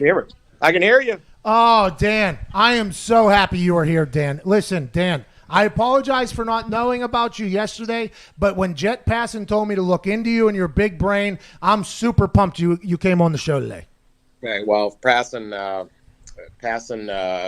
recommendation carries a lot of weight. Now, thank you. Thanks for having me on. How many times in your life were you called the pretzel, Dan Wetzel? Many times, peaking in the 5th grade. Yeah. But I was never smart enough to start Wetzel's Pretzels. So that'll tell you all you need to know. I should have cashed in on it, but did not. Well, you're smart enough to know and write about college football and everything for a long, long time. So let's dive right into it here. 10:30 Eastern Standard Time today, which was 45 minutes ago, the Big Ten presidents had a meeting. And allegedly it is about whether or not they're going to cancel the football season, delay the football season, figure out if they're going to wait until the NFL. What are you hearing about that Big Ten presidents meeting that's happening right now? And who is ultimately in charge of this whole thing, Dan? We have a lot of questions on who is in charge in this entire thing. Who makes these decisions? Nobody is in charge. That's what it sounds like. The problem with college football, or the beauty of college football. Normally, it is a total chaotic sport. You have 130 teams competing for one championship. They're in 41 states. You have state schools, private schools, religious schools, military cat. You have everything. And that is the beautiful chaos of college sports is it's messy and no one is in charge. However, when a pandemic hits, it is helpful to have somebody in charge. So this is where we're at. Each league doing their own thing. Schools trying to do their own thing. Some schools bailing early. Some schools saying they're going to keep playing, all of it. To your first question, if you had asked me that yesterday, I would have said today the Big Ten presidents would cancel or move the season back or whatever terminology they want to use, particularly legally to keep from having to pay out contracts and stuff. They would have canceled it. They may still this morning. However, the efforts yesterday by the players and the coaches I think did cause some pause in that thinking. Now, we'll see if that is enough, but it is certainly possible that the Big Ten presidents say, hey, we're going to push the season back a couple weeks, give it a little more time. Right now, the Big Ten is supposed to start September 5th. So, they're not even in full pads. So the idea of actually trying to start practice an actual game that quickly doesn't make sense, but they could easily move their season back to, say, September 26th. By at least a couple more weeks. My guess is in the end there won't be a season for Big Ten, but there's certainly more possibility today than yesterday. Yeah, I think, a week or two probably for guys in pads to get back used to it. Now, granted, I didn't hit anybody, so I shouldn't be speaking out of turn here, but I do believe there is enough time football-wise, if they wanted to start right now to get off and running September 5th. But whenever you add in the pandemic that is happening and these universities all having their own individual rules, and then the states and the cities that they're in all having their individual rules, how does that meeting work? Like, is one president standing up and speaking saying, well, in our state, this is what we did? Like, for instance, Jim Harbaugh came out, and I assume the alleged report that 12-2 when Iowa and Nebraska were the only two that voted for it, allegedly. Who knows if that report was right or not. Jim Harbaugh put out this entire memorandum basically about how this is our protocol, this is our system, it's been working for us, we want to share it with other people. Like, is the president from Michigan going into that meeting today saying this is what our team has been doing, maybe we all institute that, or is that not something that's happening in these conversations? Well, it's hard to say what's going on in there. What you have to remember is the president of the University of Michigan is a doctor and an immunologist, if not the least, and was pretty well aware of all of the things that they did over the summer, and obviously probably was part of drafting those procedures. So it's not like when Jim Harbaugh comes out and gives all that information to the public, which I thought was helpful, and I'm happy he's standing up for his guys, and I understand the frustration, but his president should have already known that, or hopefully already knew all those information and has a better understanding. I think what you have here is each conference has a medical advisory committee that's advising them. It's believed the Pac-12 and the Big Ten, at least, are sharing information on there. I think all the leagues should share their information and have different perspectives. There's a lot of smart people around, but I think there's so many people involved in this decision making. You have the medical boards, you have a head coach, an AD, a chancellor, usually a university-wide president. There's board of trustees. You have politicians jumping in. You have everybody doing different things. And that's the inherent problem in what's making this so hard for college football. Different conferences.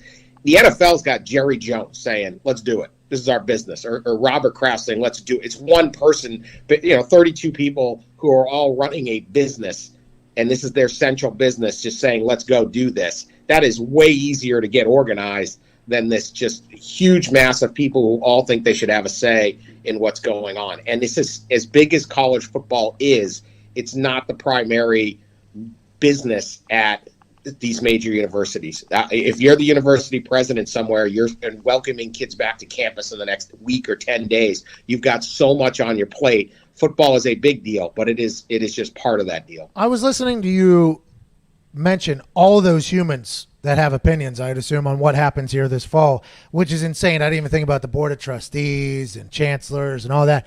But you didn't, coaches and athletic directors and presidents. You didn't say the players, though, right? And this was a very interesting thing for me because the players, for the first time in the history of college football, it feels like, all the players really kind of came together, and it was all rallied around Trevor Lawrence basically putting out this entire statement like, hey, this is what we want. This is what we think can happen. This is this. This is this. Did the players speaking up, and you alluded to it at the beginning of this conversation, did they have any say or any pull in this thing? And is this the first time you've ever seen anything like this happen with college football?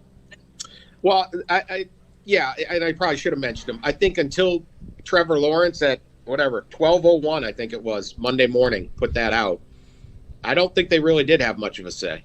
But there's an overwhelming sense, and their parents. There was like a statement from Ohio State parents. There was a statement from the Ohio State team. You get a lot of just this will of saying, hey, let us make this decision. So what you have here are two dual tracks, and the players and the parents and the coaches and maybe your athletic director on one track saying, well, let me put it this way. You have the medical people, and I'm generalizing and assuming some of these. But let's say you have the medical people saying, look, this isn't safe. You could have this transmission. You could have this. You could have all these different things. And they're probably right? Or they're experts in that. And then you have the parents and the players and the coaches and all that saying, hey, look, we're not denying that, but we're saying, look at our protocol and look at common sense. I feel safe inside the Clemson football facility. I feel safe around these people who I think will help keep me, from the virus. I'm cutting the odds. One thing we know in sports that works is bubbles, right? The bubbles are all working from all the different sports. You can't do bubbles in college football, but you can create some level of bubble, right? Where you're spending 12 hours a day in a football facility that's sort of a bubble. That's pretty good. And so you're getting two different arguments. You're having one that's based on science, and this is how viruses spread, and this is how all this stuff works. And then you're having another saying, this is the common sense of, I think I feel more protected. And I think that's the issue and why there might have been a little bit of pause. And again, we'll see. I still expect the Big Ten to go forward, but there was definitely some movement last night or some doubts because of the players. But both sides can be right. Both sides can be honest in their assessments. Both sides can be respectful of the other. It's the guy in the middle or the woman in the middle has got to make that call with so many people shouting at him. And I think that's why this is just a really tricky thing for college athletics to go through, even harder than the other sports. Dan, this is AJ Hawk here, and I'm just wondering, just a short 5-6 days ago, the Big Ten put out their schedule and their all-conference play this year, and then all of a sudden, 5 days later, it's leaked out that they're possibly going to cancel the season or postpone it into the spring. Did something drastic happen, or were they just I don't know, what's with the back and forth? Yeah, that's like one hand not talking to the other. the charge of the Big Ten and all these schools is to go forward like we're going to play. So, hey, let's release the schedule to much fanfare, make a nice chart, get it out there, get everyone excited. But at the same time, even inside the Big Ten offices, there was this, we had no idea if this is actually going to happen. So that's really just sort of, and I kind of get that you want to push as far as you can. And I think that's what a lot of players are asking for, and coaches is, hey, why cancel today? If we need 2 weeks in pads, do we need 3, whatever number you come up with, we're not in that window yet. You could push this thing back. So it wasn't, I don't think anything dramatic changed. I have heard that there's a study that came out of some of the Pac-12 is using, and the Pac-12 schools using, probably UCLA and Stanford's medical centers, that is pretty sobering and is causing, a lot of concern amongst the presidents. I don't know when that came out. Maybe that was part of it. But again, you're not going to really teach. These presidents have been studying this from the start, because their entire university shut down last spring, and they're dying. So it wasn't one dramatic thing. It was just really, we're going to have to make a call, but I need the marketing department and the football operations department to keep going as if we're having a season. See, Pretzel, that's the thing, though. Like that study that came out of Stanford or wherever, then there was like conflicting reports coming out about that study. It's like, well, that heart problem can also come from any other type of viral, like flu or cold. It's like every piece of information we get immediately has a contradicting piece of information. That's why I do not wish that I was in that situation where they have to make the decision here, because they're going to be wrong either way with whatever group. And some people say, maybe they'll be wrong completely in one decision, but there has been a growing sentiment on this show, mostly just because, we like to see college football, that SEC, it's different down here, okay? We're going to do this our own way. We are going to run this thing. The ACC, then, Pro Football Talks, Mike Florio posted an article this morning about the ACC, said they're absolutely going to try to play this season. So now if you have the ACC and the SEC that are going to power through this thing like Rob Manfred and the MLB did, and the NFL is going to be able to do, and then you hear these Big Ten schools that got alerted that their season was potentially going to be canceled. You hear Scott Frost, and you hear Ryan Day, and then you hear James Franklin, all basically echo the same sentiments, which is basically, we're going to exhaust every single option that we have to play this year. Do you see any chance that if the SEC goes ahead, because their rules down in the South or in their states might be different than what it is up north, that they pluck some of these Big Ten schools that aren't able to play, and if a Big 12 school isn't able to play, they bring them down there, and then maybe do this with the Pac-12, and there's just one big super conference that happens with the schools that say, yes, we can play, and then the schools that say, no, we won't play, just kind of get left out? It would be awesome, wouldn't it? Oh. I mean, it would be phenomenal. Ohio State at Alabama, something like that. I mean, yeah. Probably not, unfortunately. Why not? Why can't that happen? Why, Dan? Tell us why, Dan. Anything can happen. Anything can happen. But when you join a conference, you sign over your media rights to the conference. And if you remember, the Big 12 was, almost broke apart, and it was all about Texas Longhorns and the Longhorn Network, who gets our media rights. So when a conference is, their value is basically the shared television rights. So if Nebraska wants to go and say, we're going to join the SEC for a year, the Big Ten says, we own your media rights. You may not be able to do it. There would, needless to say, be many, many lawyers involved. Okay. But you certainly would really struggle to play any game at home. Now, that may not matter right now, but you couldn't play a game at home. Your home media rights are controlled now by the Big Ten. And so for that reason, you couldn't do it. Now, maybe your road games, you're not. But like when Notre Dame joined the ACC this year, they agreed to give up their NBC media rights and the NBC money into the ACC for this 1 year. But Notre Dame has that ability as an independent. An Ohio State doesn't, a Nebraska doesn't, or something like that. Now, again, could you sue to get out of this? Is there ways out? Maybe. I haven't found one person that's deeply explored this, because no one ever thought it could possibly come up. So it's possible, but it's not a simple thing as, hey, if you're not playing, I'm going to go play. Now, could you play all your road games on the road? I don't know. That's a question, and certainly a possibility, but certainly makes it a difficult thing. I would consider, as great as that would be, unlikely. And I also, one of the things that I keep asking is why, look, if the SEC wants to do this, why don't you just go alone? Just do it. If the Big 12 has been very adamant about pushing forward, then who cares what the Big 10 thinks?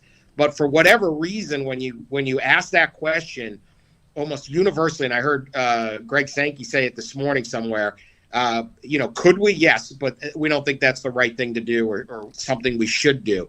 And so for whatever reason, the mentality with the campus leaders and these conferences is not to go it alone. It's to do it together. And that to me still doesn't make a lot of sense. And it's frustrating because, if something's good to do in Texas, it may not be good to do in Ohio, right? Fine. Just do it. But that's what you're hearing from them. So it all seems unlikely, unfortunately.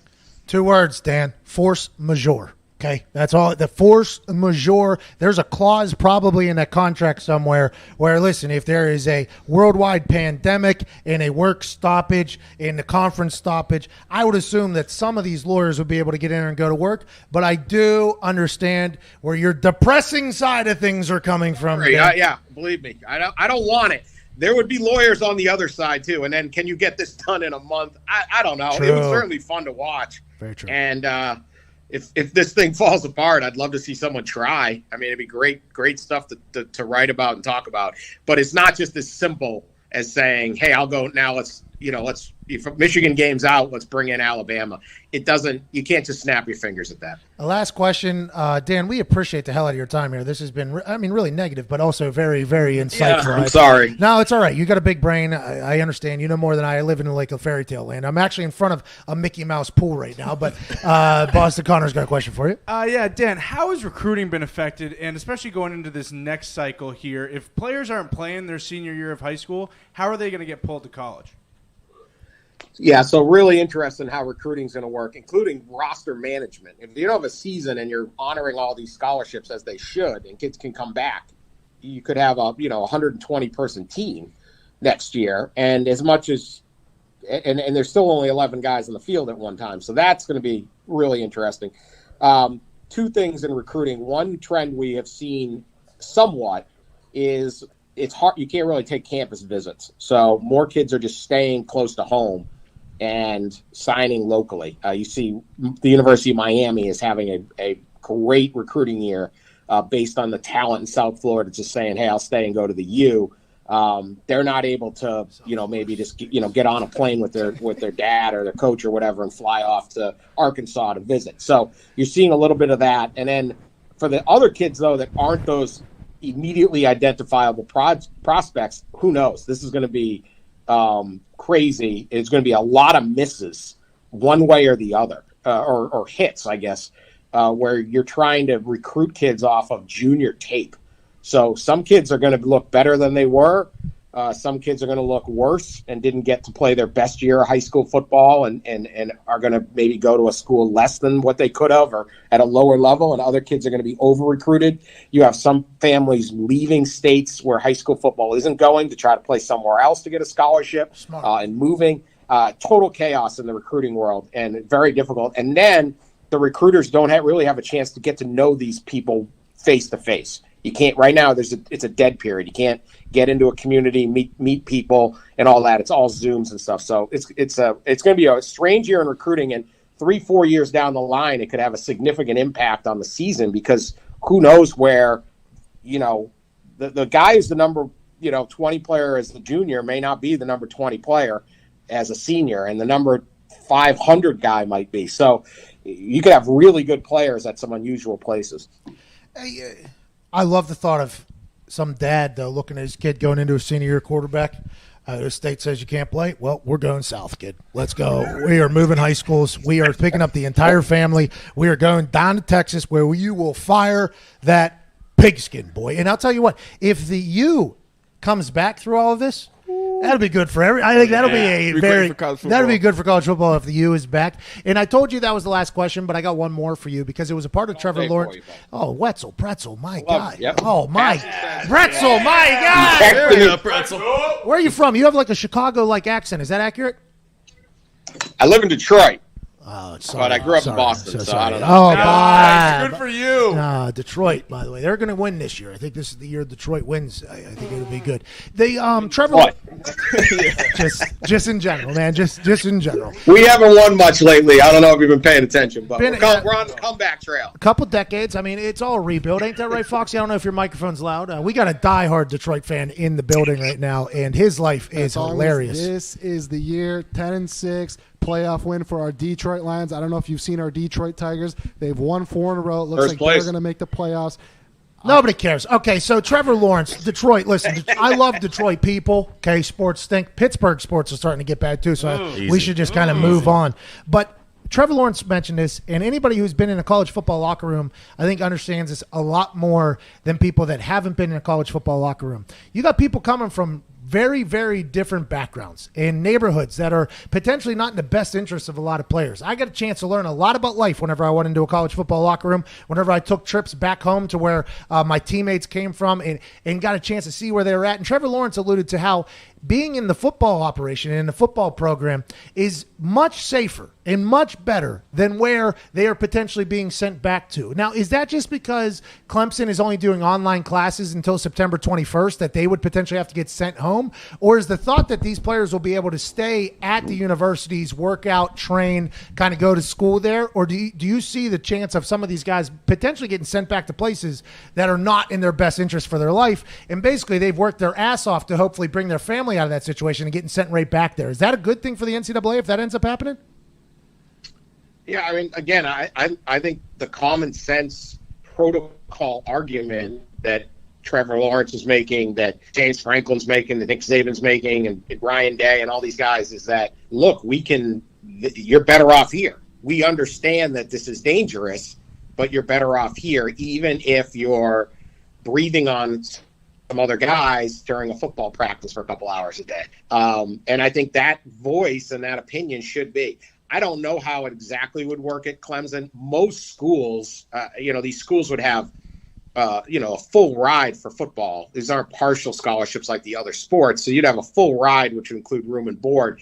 And that can include a stipend for off-campus apartments. You don't have to live in a dormitory. So I would think almost any player, and I'm just guessing here, any football player that is on a full ride would be able to find a way to stay near campus and either use the football facilities or at least just take his online classes in that town. Because one thing with these colleges, there's a ton of kids that aren't going back. So you're not having a scramble for off-campus apartments and living arrangements like you might in a normal school year where everything's taken at this point. So I'm not so sure anyone has to go back, but I'm sure some would. And I certainly think Trevor Lawrence's opinion on this is valid on that. And I think I saw Scott Frost just say, look, one of the things we can do is by having games and saying, if you do this, we can play football. It is the reward, the carrot, the motivation to say, I'm not going to go to that party, or I'm not going to, just whatever little thing, avoiding the virus is a minute by minute decision for all of us. And one of the things in college is like, if you have dorms open, 5-6 guys in a room playing Madden and ordering pizza, and then 3 other guys come in and 2 leave. And like, that's a Tuesday afternoon. That's not a party, but by the definitions of the disease, you just had a party. I'm sure the CDC would consider that's not a party at college. That's just life in the dorm. So if you have that motivation to say, no, I'm not going to go in there because I'm needed this week, we're playing whoever, that's a powerful way to protect the guys also, even though it's not just the physical protocols and the plans you have. So really fascinating thing. I hear everyone yelling at each other, but I think both sides make really compelling arguments. Dan, come on! Dan! Sorry. Come on, Dan. Hey, I appreciate this conversation a lot with you, Dan. I hope you come back on whenever some more things get clarified and cleared up. I enjoy your brain. I enjoy the way you talk, and I like the fact that I can yell at you and you just take it in stride. That means a lot. Mr. Wetzel, I can't thank you enough. Continued success, sir. We hope to talk to you soon. Thank you, gentlemen. Call anytime. All right, you said it. Ladies and gentlemen, the pretzel, Dan Wetzel. Thank you, buddy. Woo! Good conversation there. I think we learned some stuff. That anytime I think about, because our West Virginia team was a bunch of dogs. I don't know if you know that. Our team was like Last Chance U for a while there. I mean, we had played against you guys. Chris Henry, Pac-Man. Hey, rest Chris Henry soul, but you hey, guys were some. We had some dogs in our locker room. I learned a lot about life whenever I went into that locker room. I was like, damn. And then I'd go home with guys, and I'm like, okay, here we go. I'm learning a lot about things. Now, I come from a rather, I don't want, this is kind of a shot, I guess, and I don't mean it, but like, working class white trash group of people, right? So it's like, hell yeah. Our life is obviously, my life was not an easy one, but then you go to like where some of these guys are from, it's like, damn. Okay, so this guy is not only working his ass off at football, there's also a chance he changes his entire family's outlook, like on life, and his entire community's outlook on life. And Trevor Lawrence, if he knew that there was a chance that guys weren't going to have to go back and they were going to be able to stay, and he used that as leverage, by the way, in his entire negotiation, I like that move a lot. I like that move by Trevor Lawrence, big brain stuff. But that is a real thing. And that's like Nick Saban said this. I think last year a guy got in trouble, or 2 years ago.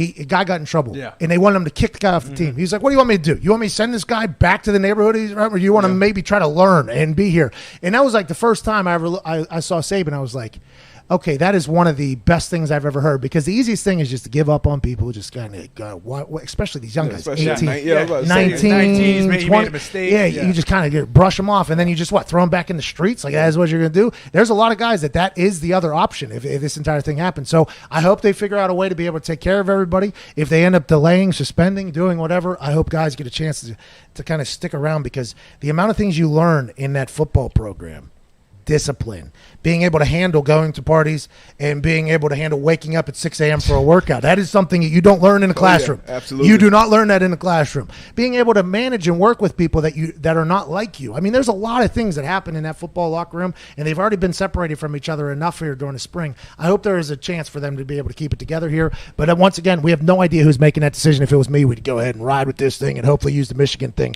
and get 0 positive tests. But we got to wrap up hour 2 here on the other side of this break, 41 minutes after the hour. Wetzel Pretzel joined. I liked him. Yeah, good guy. It's very negative. A lot of negative. He was a realist. See, critical thinker.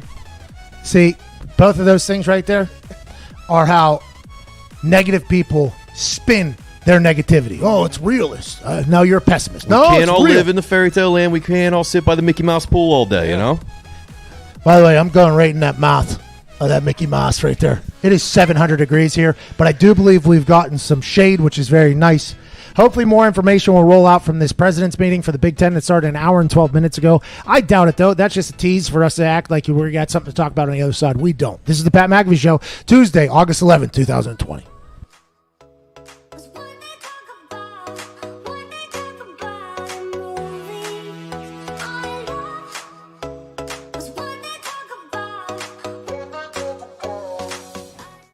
I was told by Del Curry, Scottie Pippen struggles on the golf course, right? Right.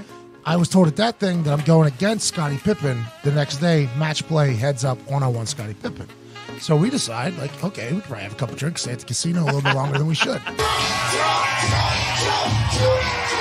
Representing the NFL out of the Shoeless Golf Club of America, Pat McAfee.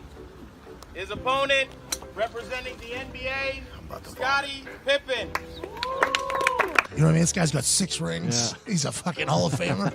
But today he's going to play against me. And then I start seeing Scottie hit some shots that are just like starting to come together. And I'm like, wait a fucking minute. I think I was lied to. We were lied to yesterday. We were told Scottie Pippen was a terrible golfer. Bro, he's Scottie fucking Pippen. Going in the back 9, I think I was down 1. Like, we were battling. But I started making putts. And Scottie Pippen went ahead and got real hot. I mean, real fucking hot. I was down 3 with 7 left. And I looked right in the camera, and I go, "So we're down 3 with like 7 holes left. Scottie Pippen's about to get this work." Scottie Pippen from 190 yards out just fucking dunks it. Fucking boom, bang, and then walks up to the green, gets the ball, cameras on him, and he goes, "Pippen ain't easy."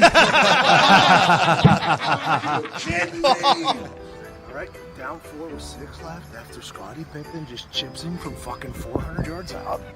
I was fucking demoralized. Pippen ain't easy. By the way, best he's ever performed at golf, because I'm around, better teammate than Jordan. Yep. People forget. Oh, yeah, I told Dell, I was like, Dell, what the fuck you lying to me? He was like, well, I saw it yesterday. He was not great. And Greg Anthony told me, and I was like, Dell, he buried me, Del Curry. He buried me. He was like, hey, Pippen ain't easy. Yes, baby, it's time to celebrate. Talking about a shotgun of beer after he had beat me. Obviously, I like teach him how to do it. Yeah, put a hole in there. It might spray a little bit, so. Leave Yeah, so you're going to go here, and then you're going to open and flip up. Does that make sense? Congrats on winning the NBA a couple of times, blah, blah, blah, blah, blah. And being an incredible golfer. Thanks, Paul. Cheers. Appreciate it.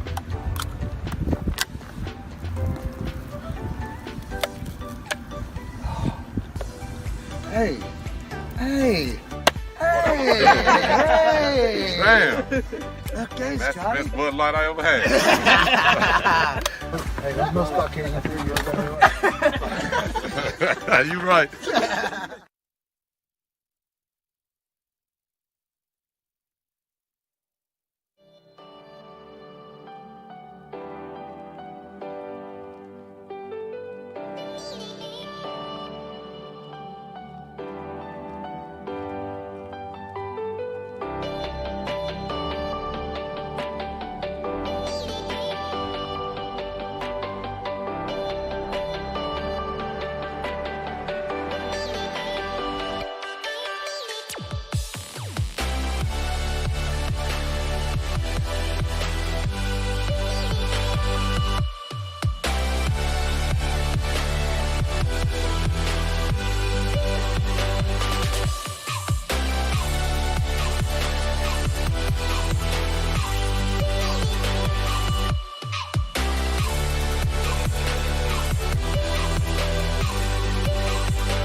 Manscaped in the house, y'all. Yeah. Summer's in full action. We are thankful for our sponsor today, Manscaped, for keeping us fresh. Oh, there's a period there. Shoot. Sun's hot, bums hot. Buns. Hopefully your pubes are... Oh, jeez. Your pubes are not out. Manscaped offers all the right tools to keep your hair groomed above and below the belt. Do not read. Okay. Manscaped is dedicated to helping you level up your full body grooming game. They actually just released their Shears 2.0. Oh yeah, it's a nail kit, which is perfect add-on to their Lawnmower 3.0. Oh, yeah. Or the perfect package. Oh, yeah. Hey, you're probably wearing flip-flops, and people don't want to see those nasty-ass, unclipped toes of yours.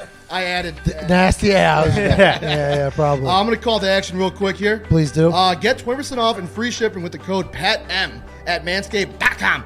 That's 20% off with free shipping at manscaped.com and use PATM. Summer's here. It's time to manscape. Yeah, right, Zito. Nice. We're currently operating in a Zito production, okay? And he just did a Zito ad read. I love what we got going on.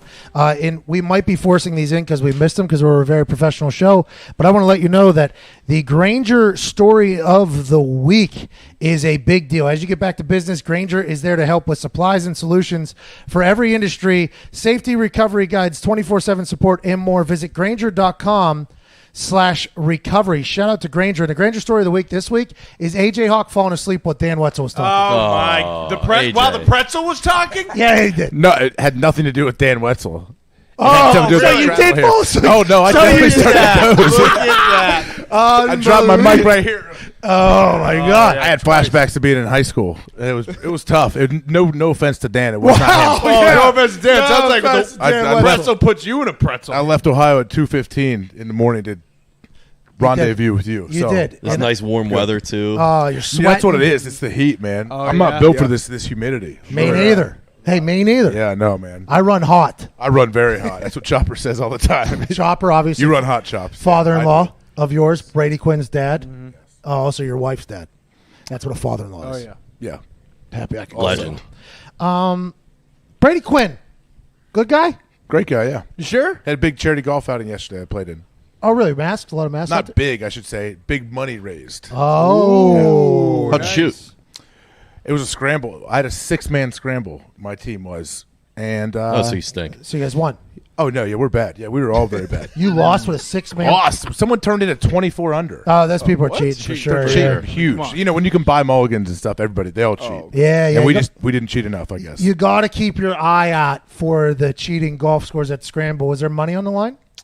No. Prizes, and he gives away a jacket to whoever's the most inebriated wins that jacket. Is it a Notre Dame jacket like No, Brady it's a- Quinn? it's a battle Was for, it a Letterman jacket? No. Was it Brady Quinn's Letterman jacket? way. Do you have Brady Quinn's Letterman It's pretty jacket? unbelievable how you get carried away so quickly with anything. I was falling asleep I too. enjoy it. Yeah, you got to stand up. Stand up. Get it going.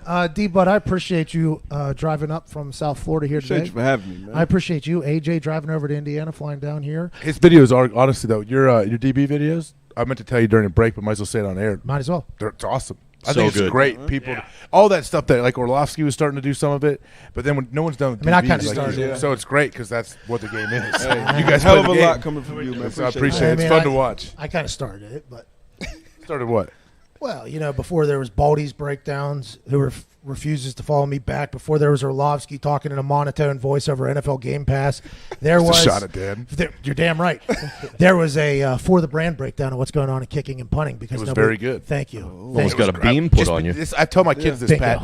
Just because I compliment him doesn't take anything away from Yeah, you. you kind of did though. It because takes nothing you, away you from said you. him or Lovsky. You If I tell basically my rattled daughter- off everybody that does it except for the grandfather of the entire thing, which was a guy Grandfather of it all. that wouldn't get hired by a TV network. So that's the only reason why I did it. But your DB breakdowns, I've learned more about football on the back end there from your Twitter account than Hey, man. Everybody would, because everyone hears, "Oh, Tampa, okay, cool, draw up Tampa for Yeah. me." Like nobody knows. Well, and- Quarters, nobody can definitely draw quarters. Hey, and- Way too many adjustments. Everyone yeah. learns a lot. and just like kickers and punters, commentators have no idea. No clue. And for secondary, you got dudes getting highlighted on national television for being wrong, and it's Yeah. like, do we know if that was the person that was in the blame there? And that's the crazy thing. We can watch it, and we wouldn't technically know because we don't know what's said in those meetings. Things change, go back and forth. But appreciate you for that too, man. Tell them, hey, D-Butt, this is great. Keep doing it. Yeah, keep retweeting it- them, putting it out there. So keep it- appreciate you, man. Hey, it's awesome. Learn, man-to-man pod, great. You and Antoine Bethea, two OGs. I mean, you got good things cooking yeah, on the put us internet, on. DB, and I appreciate that. Mr. AJ Hawk here, obviously you are a connoisseur of technology. You've been crushing it as well. McAfee and Hawk, I appreciate you doing that. You don't have to, but you do. It's very nice. It's been fun. It's good to be down here for today. How long am I down here? 2 days. We'll be here 2 days. Shout out Brady Quinn too. I think I got a pick 6 off him. Oh! Shout out to my boy in Kansas City. He played in Kansas, right? Oh yeah, I got Was him. that for us, right? Oh yeah, I got Hey. him. That was like my first year there. That was too. when the Chiefs' kingdom, right? They were terrible, but their fans showed up because their fans are so good, and they were waiting for Brady to mess up. And then as soon as he threw that pick to you, they went nuts. Who was the other quarterback they had? Matt something. Castle was there. Okay, yeah. It was appreciate you, Brady. Negative 14 degrees in that game. I remember that. Bruce Arians' halftime speech was, "It's cold as hell. Let's get this win and get the Get the hell hell out of outta here." here. All right, it's Tuesday, August 11th. A lot happening. Hopefully we'll learn more about college football as the day unfolds. We can't thank you enough for listening and watching. This has been live from a patio, the Pat McAfee Show, Tuesday, August 11th. I think I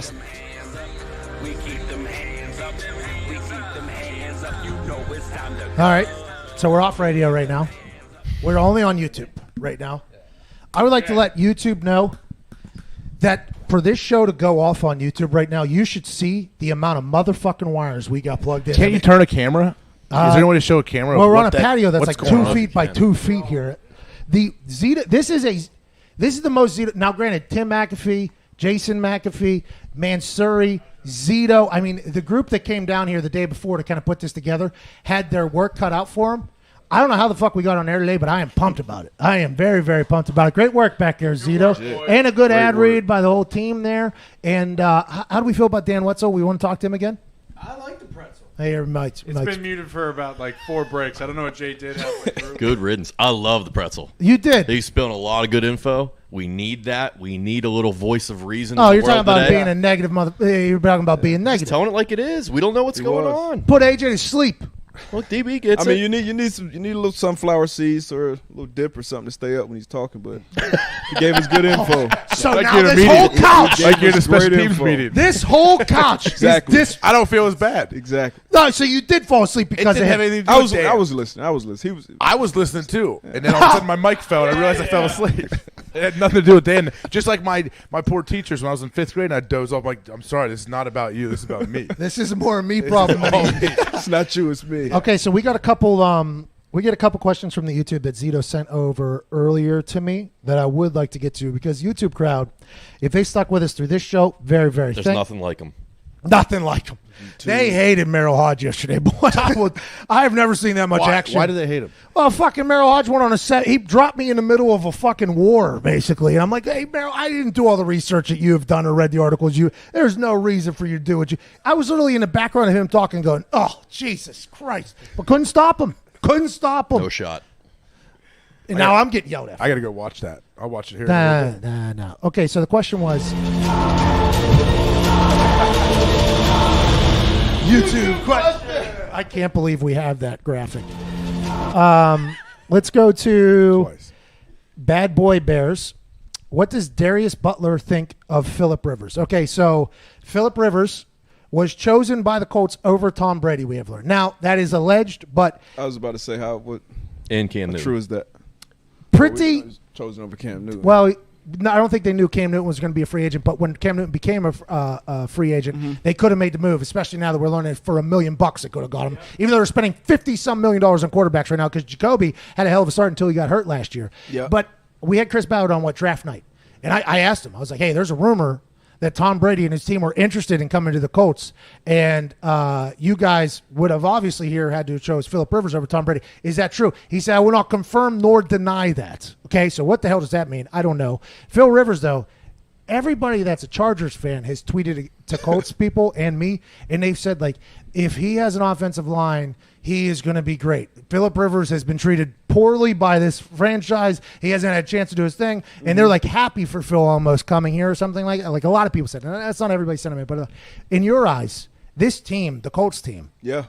and with Robert Mathis told me that he likes that Phil Rivers is hungry for a Super Bowl. With this team, do you think Phillip Rivers is the guy? Is the trigger man that could maybe make it happen? I think this is the best shot for him. Personally, he has one of the best O-lines in the league in front of him.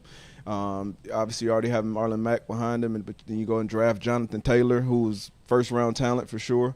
He looks like a beast, can move, can tote the ball. The weapon, they drafted Pittman in the second round, so they got weapons. T.Y. should be healthy this year. Jack Doyle got weapons all around, and then a hell of a defense. They put getting DeForest Buckner on the other side. Man, and I like the Xavier Rhodes pick too, but I think it'll work out for old Philly Riv. It's tough though in the AFC, dude. I mean, you got Pat Mahomes just standing there. Okay. Yep. You got Lamar Jackson, who just saw what Pat Mahomes did. 1 year ahead of him? MVP, then Super Bowl, then $500 million. I mean, there is a lot in the AFC, and that Colts team, people forget about him because Cam Hayward dumped guy on Jacoby Brissett's knee. Jacoby was potentially. By the way, 2 great players right there. Don't have to put down anybody there. That's just 2 great players. Sometimes things like that happen. Jacoby Brissett, I was on Get Up with a very straight face saying, like, hey, we need to talk about old buddy here potentially being in the MVP conversation for how good the Colts were there. Then he gets hurt and it's a whole different ball game. I think I heard Randy Moss say the same thing at that point in the season. Me and Randy talking the same shit? Yeah. Look at that. All right, West Virginia. Hey, I've heard legendary stories about him on recruiting trips to like Florida State in jeans, challenging everybody on the field to who's fastest, outrunning them, then him getting kicked out and saying, well, fuck you anyways, I'm gone. I mean, I love Randy. My favorite player growing up. Randy Moss. Yeah. Him and Dion, who is out at NFL Network, by the way, no longer at NFL Network. What happened? Wow. I don't know. I just saw a headline. I don't know if it's accurate or not. It was in my text message while I was looking for the YouTube. Deion Sanders no longer at NFL Network. I don't know what that's all Hey, about. you mentioned the AFC. You know what's weird? You obviously want to build a team to beat the Chiefs and Pat Mahomes, but do you want home field advantage? If you're the Colts, do you want to play the Chiefs at home on turf, or do you want to go play them in the cold? Like they're a team that they might be better away from home, even though they have some of the best Doesn't fans matter, on the dude. They planet. put up 28 in one But quarter. with that offense, I don't want to face them on field turf. That's a great point. Wow. If I'm the Colts, I'd rather play them outside, especially cold. Yeah. We got the run game. We got the better O-line. I didn't even think about I'd rather play them outside. They won, too. Last year, Jacoby Brissett, they went into KC and beat Mahomes in KC. But hold on now, because I catch some shit whenever I talk about how you're going to stop the Kansas City Chiefs. A lot of people are like, oh, Colts beat them last year. It's like, yeah, that was different Chiefs. The Chiefs figured themselves out there as it went, and it kind of win's a win. I agree. Hey, I would have celebrated it hard. Absolutely. And I would have been pimping that thing if I was on the Colts. Like, hey, we beat them. Yeah. But that was, we all very much understand. Is that something there now as a defensive player? Cold weather. When you got to run your face into somebody, does that affect you at all? Did you wear long sleeves ever?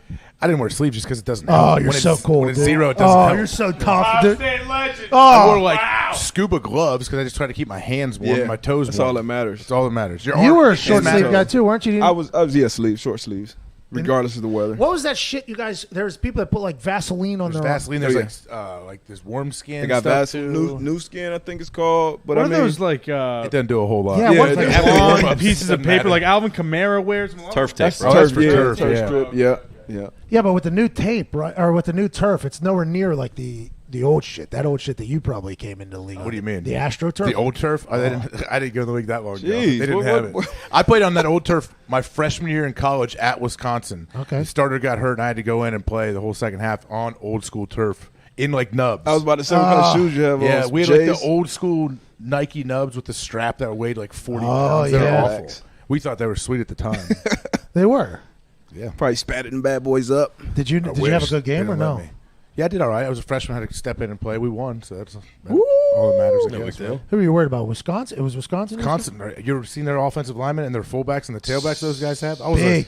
I was an 18-year-old freshman stepping in there. Yeah, but you got to remember, 2 years Scared to before. death. 2 years before that, you ended the alumni game at Centerville High School because you hit Kirk Herbstreit in the fucking jaw and gave him a concussion. Retired him forever. Retired the alumni game at your high school and Kirk Herbstreit Sheesh. Well, that as a sophomore in high school. glad That's what AJ Hawk did. Kirk made me aware of that. Jeez. I remember the game and the hit, but yeah, I didn't know Kirk. I don't stopped remember playing. everyone Did a you- knockout. Did you know this in Ohio? This is what they do in Ohio. This is why Ohio is Ohio. No, by high school, they don't do it anymore. They used to do what this was. These alumni dudes would put on full pads and play against a high school team. Like It was So like like our the, big like the test. teacher freaking Yeah. No, student well, like game? no, all like a lot of like Kirk Herbstreit played at my high school. He played quarterback, went to Ohio State, so he would come back. He brought a couple Ohio State guys with him. There's a couple Ohio Pads. State helmets, and then all like the guys are usually between like 25 and 45 that would come back and they'd play against us, the current high school team in Yeah. the summer. It would be like a scrimmage, and our coaches they'd be like, hey, man, you know these guys might not be out of shape, but they're coming for you. They're going to try to kill you. So we had to try That's to kill wow. them. Yeah. Bro, have you seen his pads in high school? I haven't. Oh my! I I'm can sure. imagine. They're- They probably- brought, Yeah. they brought a couple Ohio State guys with them, so there were a couple Ohio Well, State there was guys like who were a- like, you know what? Yeah, I want to go bag on some high school kids too. Let's go do There it. must have been a guy that walked on Ohio State that was playing receiver because I saw there was another Ohio State helmet. I'm like, did Kirk just bring a dude that didn't go to Centerville? Like that doesn't count. It's an alumni game. They had to play here at this high school. That's why you got okay. so mad. Then you knocked him out. You're like, I'm going to break your jaw if you're Taught going to his do that. ass. He was running the triple option, and I was a Herbstreit told 15-year-old kid. Herbstreit told the story. He was like, AJ, I don't know if you remember this. Look, the photo of AJ is currently up on the screen. Just think of the biggest shoulder pads you could ever find and put them on me. That's what it was. Look at that. My linebacker coach would hit me, and then she's like, "Yep, you're good to go." What size were those? 400. I don't know. I don't know how sizes work, but They they. strapped like buckle there. Oh, there's like 7 straps. They were so big, and I had no. I was 14, 15. I have no say. I can't tell my coach. Oh, I can't really move my head or see anything, coach. How cool did you feel whenever you just hit him flush right on the CTE button and he just buckles? Game stopped, and they announced that there will no longer be an alumni game because AJ Hawk's jawline just took Kirk Herbstreit's jawline off of his skull. Is that when you got the offer? Oh, state offer? Right there. I wish we should have sent that tape to Coach Tressel. They didn't see it. It felt good. Yeah, of course. Like any good shot feels good. But Kirk was a hot shot. He's on TV. He's on Ohio State helmet. So he was a target. So he was on every. It wasn't just me. Every single person out there was trying to end his life. Or our coaches, or our high school coaches were coming after us. Did you play with Chris Gamble, right? The guy was on the same. Oh man. Damn, Moss, man, that's the legend down from where I'm from. Absolute stud, yeah. Super quiet. Like, I saw Coach Tress the other day, and they're like, "Oh, you ever talk to Gamble?" He's like, "I haven't talked to Gamble in 15 years, and I probably won't." You can try to get a hold of him. He doesn't care. He's doing his own thing. Yeah, he's always. the man. Probably He played the coolest. he had some games he played like 160 plays because he's Both playing ways, both yep. ways. Coolest name and number you could have is D-back too. Gamble, number 7. Yeah. He was super smooth. How he moved too was a little like unique. He was. I have no idea. Who you're Yeah, you don't know who he's a stud, man. I go watch everything DB. You know? Learn about Get some Gamble tape on there. Played both. Yeah, put a little Gamble tape on. Yeah, coming up. What are you going to do with everything DB once you go through all the coverages? And granted, there's always going to be coverages. Are you going to break down?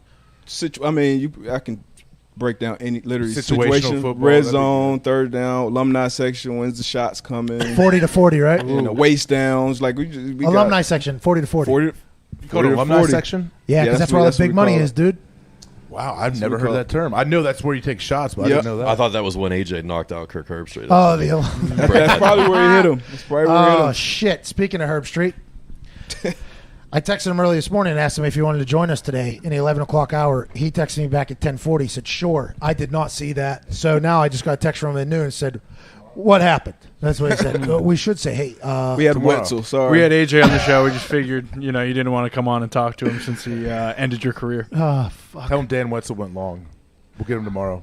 All right, I will tell him that. You think he knows who Dan Wetzel is? The pretzel? Yeah, Kirk knows who the pretzel Kirk is the biggest college football fan on the planet. I'm sure he's read everything Dan has written. Kirk is awesome. Yeah. Listen, and this might sound like a little bit of a pandering. Yeah, because he's going to come on the show tomorrow, and this ball probably going to get clipped, and I assume he will see this at some point. Somebody will add him with this thing. But after meeting him and watching Game Day for so long, I mean, cool fucking dude, and he knows everything about everybody. And Wetzel said there's 130 teams and there's all this. I feel like you could potentially put Herbstreit down and ask him about maybe the 125th team, and he'd be like, oh, the coach, blah, blah, blah, came from blah, blah, blah. Well, depending on how this conference went with the Big Ten. I got to go do a shit he was saying. You fell asleep while he was talking. I don't need to hear it from you, pal. I wasn't technically sleeping. Like I said, this is about me, not you, Dan. I don't know what camera No, because you co-signed what he said shortly after the show, and it was like, you need sunflowers here to get it going, and you were like, yeah. So it's like a meeting. It's like I'm in a special teams meeting. I need some seeds. Oh, so you fell asleep in special teams meetings? Yeah, I was just trying to, yeah. Oh, it was a shot at me. No, I love special teams meetings. I went to all of them even when I wasn't on them. Why? Just because I was. Great question, actually. Because I'm a corporate guy. I'm a corporate dude that thought I should be there. Bro, because I was always like a backup wing on punt. And okay, we need you. Okay. Yeah. And that was like the time. Honestly, that's when I did like all my other stuff. That's when if I had questions or I was worried about the game plan, I would write my stuff out and learn all my different things. That's great. I was like study hall for you. Yeah, you get a absolutely. It was a great study hall. I wrote letters to my kids in there. It was great. Oh, there's an up and under guy though, just waiting for AJ Hawk to get subbed in and just be like, oh. No, I would always stay on my dude's hip. I would never get off his hip. Are you kidding me? I will never leave my wingman on there on the hip. I would walk in with so much faux energy into those special teams meetings. Hey, here we go. All right, best fucking special teams. There was always a lot of energy in there, though. Oh, here we go. Here we go. And then it was the same meeting every day. It was like, all right, how many times do we have to say the same thing here? But we were learning. And it worked. We were pretty good there for a while. But, boy, I could see if I wasn't a punter or kicker or a returner or a gunner in that particular meeting, how you could potentially want to eat a bullet or two. All right, we're back tomorrow. Appreciate you guys for watching. We appreciate you so much. Have an incredible day from myself, AJ Hawk, Darius Butler, Boston Connor. Good question, by the way. You got a good question in there. It wasn't bad. It's just recruiting. It's gonna fuck up. It's gonna probably be wild. College football for a couple of years. Yeah, it'll be wild. It's interesting. He said guys are staying closer to home. Like Miami had a good recruiting class. I guess it makes sense. Yeah. It does. But if you're zooming with everybody, how do you know? Everywhere's close to home. Fucking ponder that one. Nick Moraldo here as well. Zito, Foxy, all the boys that help set this thing up. We can't thank you enough. Cheers. We will see you, Mignana. I got to go get my body checked. We might learn a lot about me, by the way. Am I dying? Who knows? I'll tell Tell you what, though. Good chance. Fuck you. That's the show.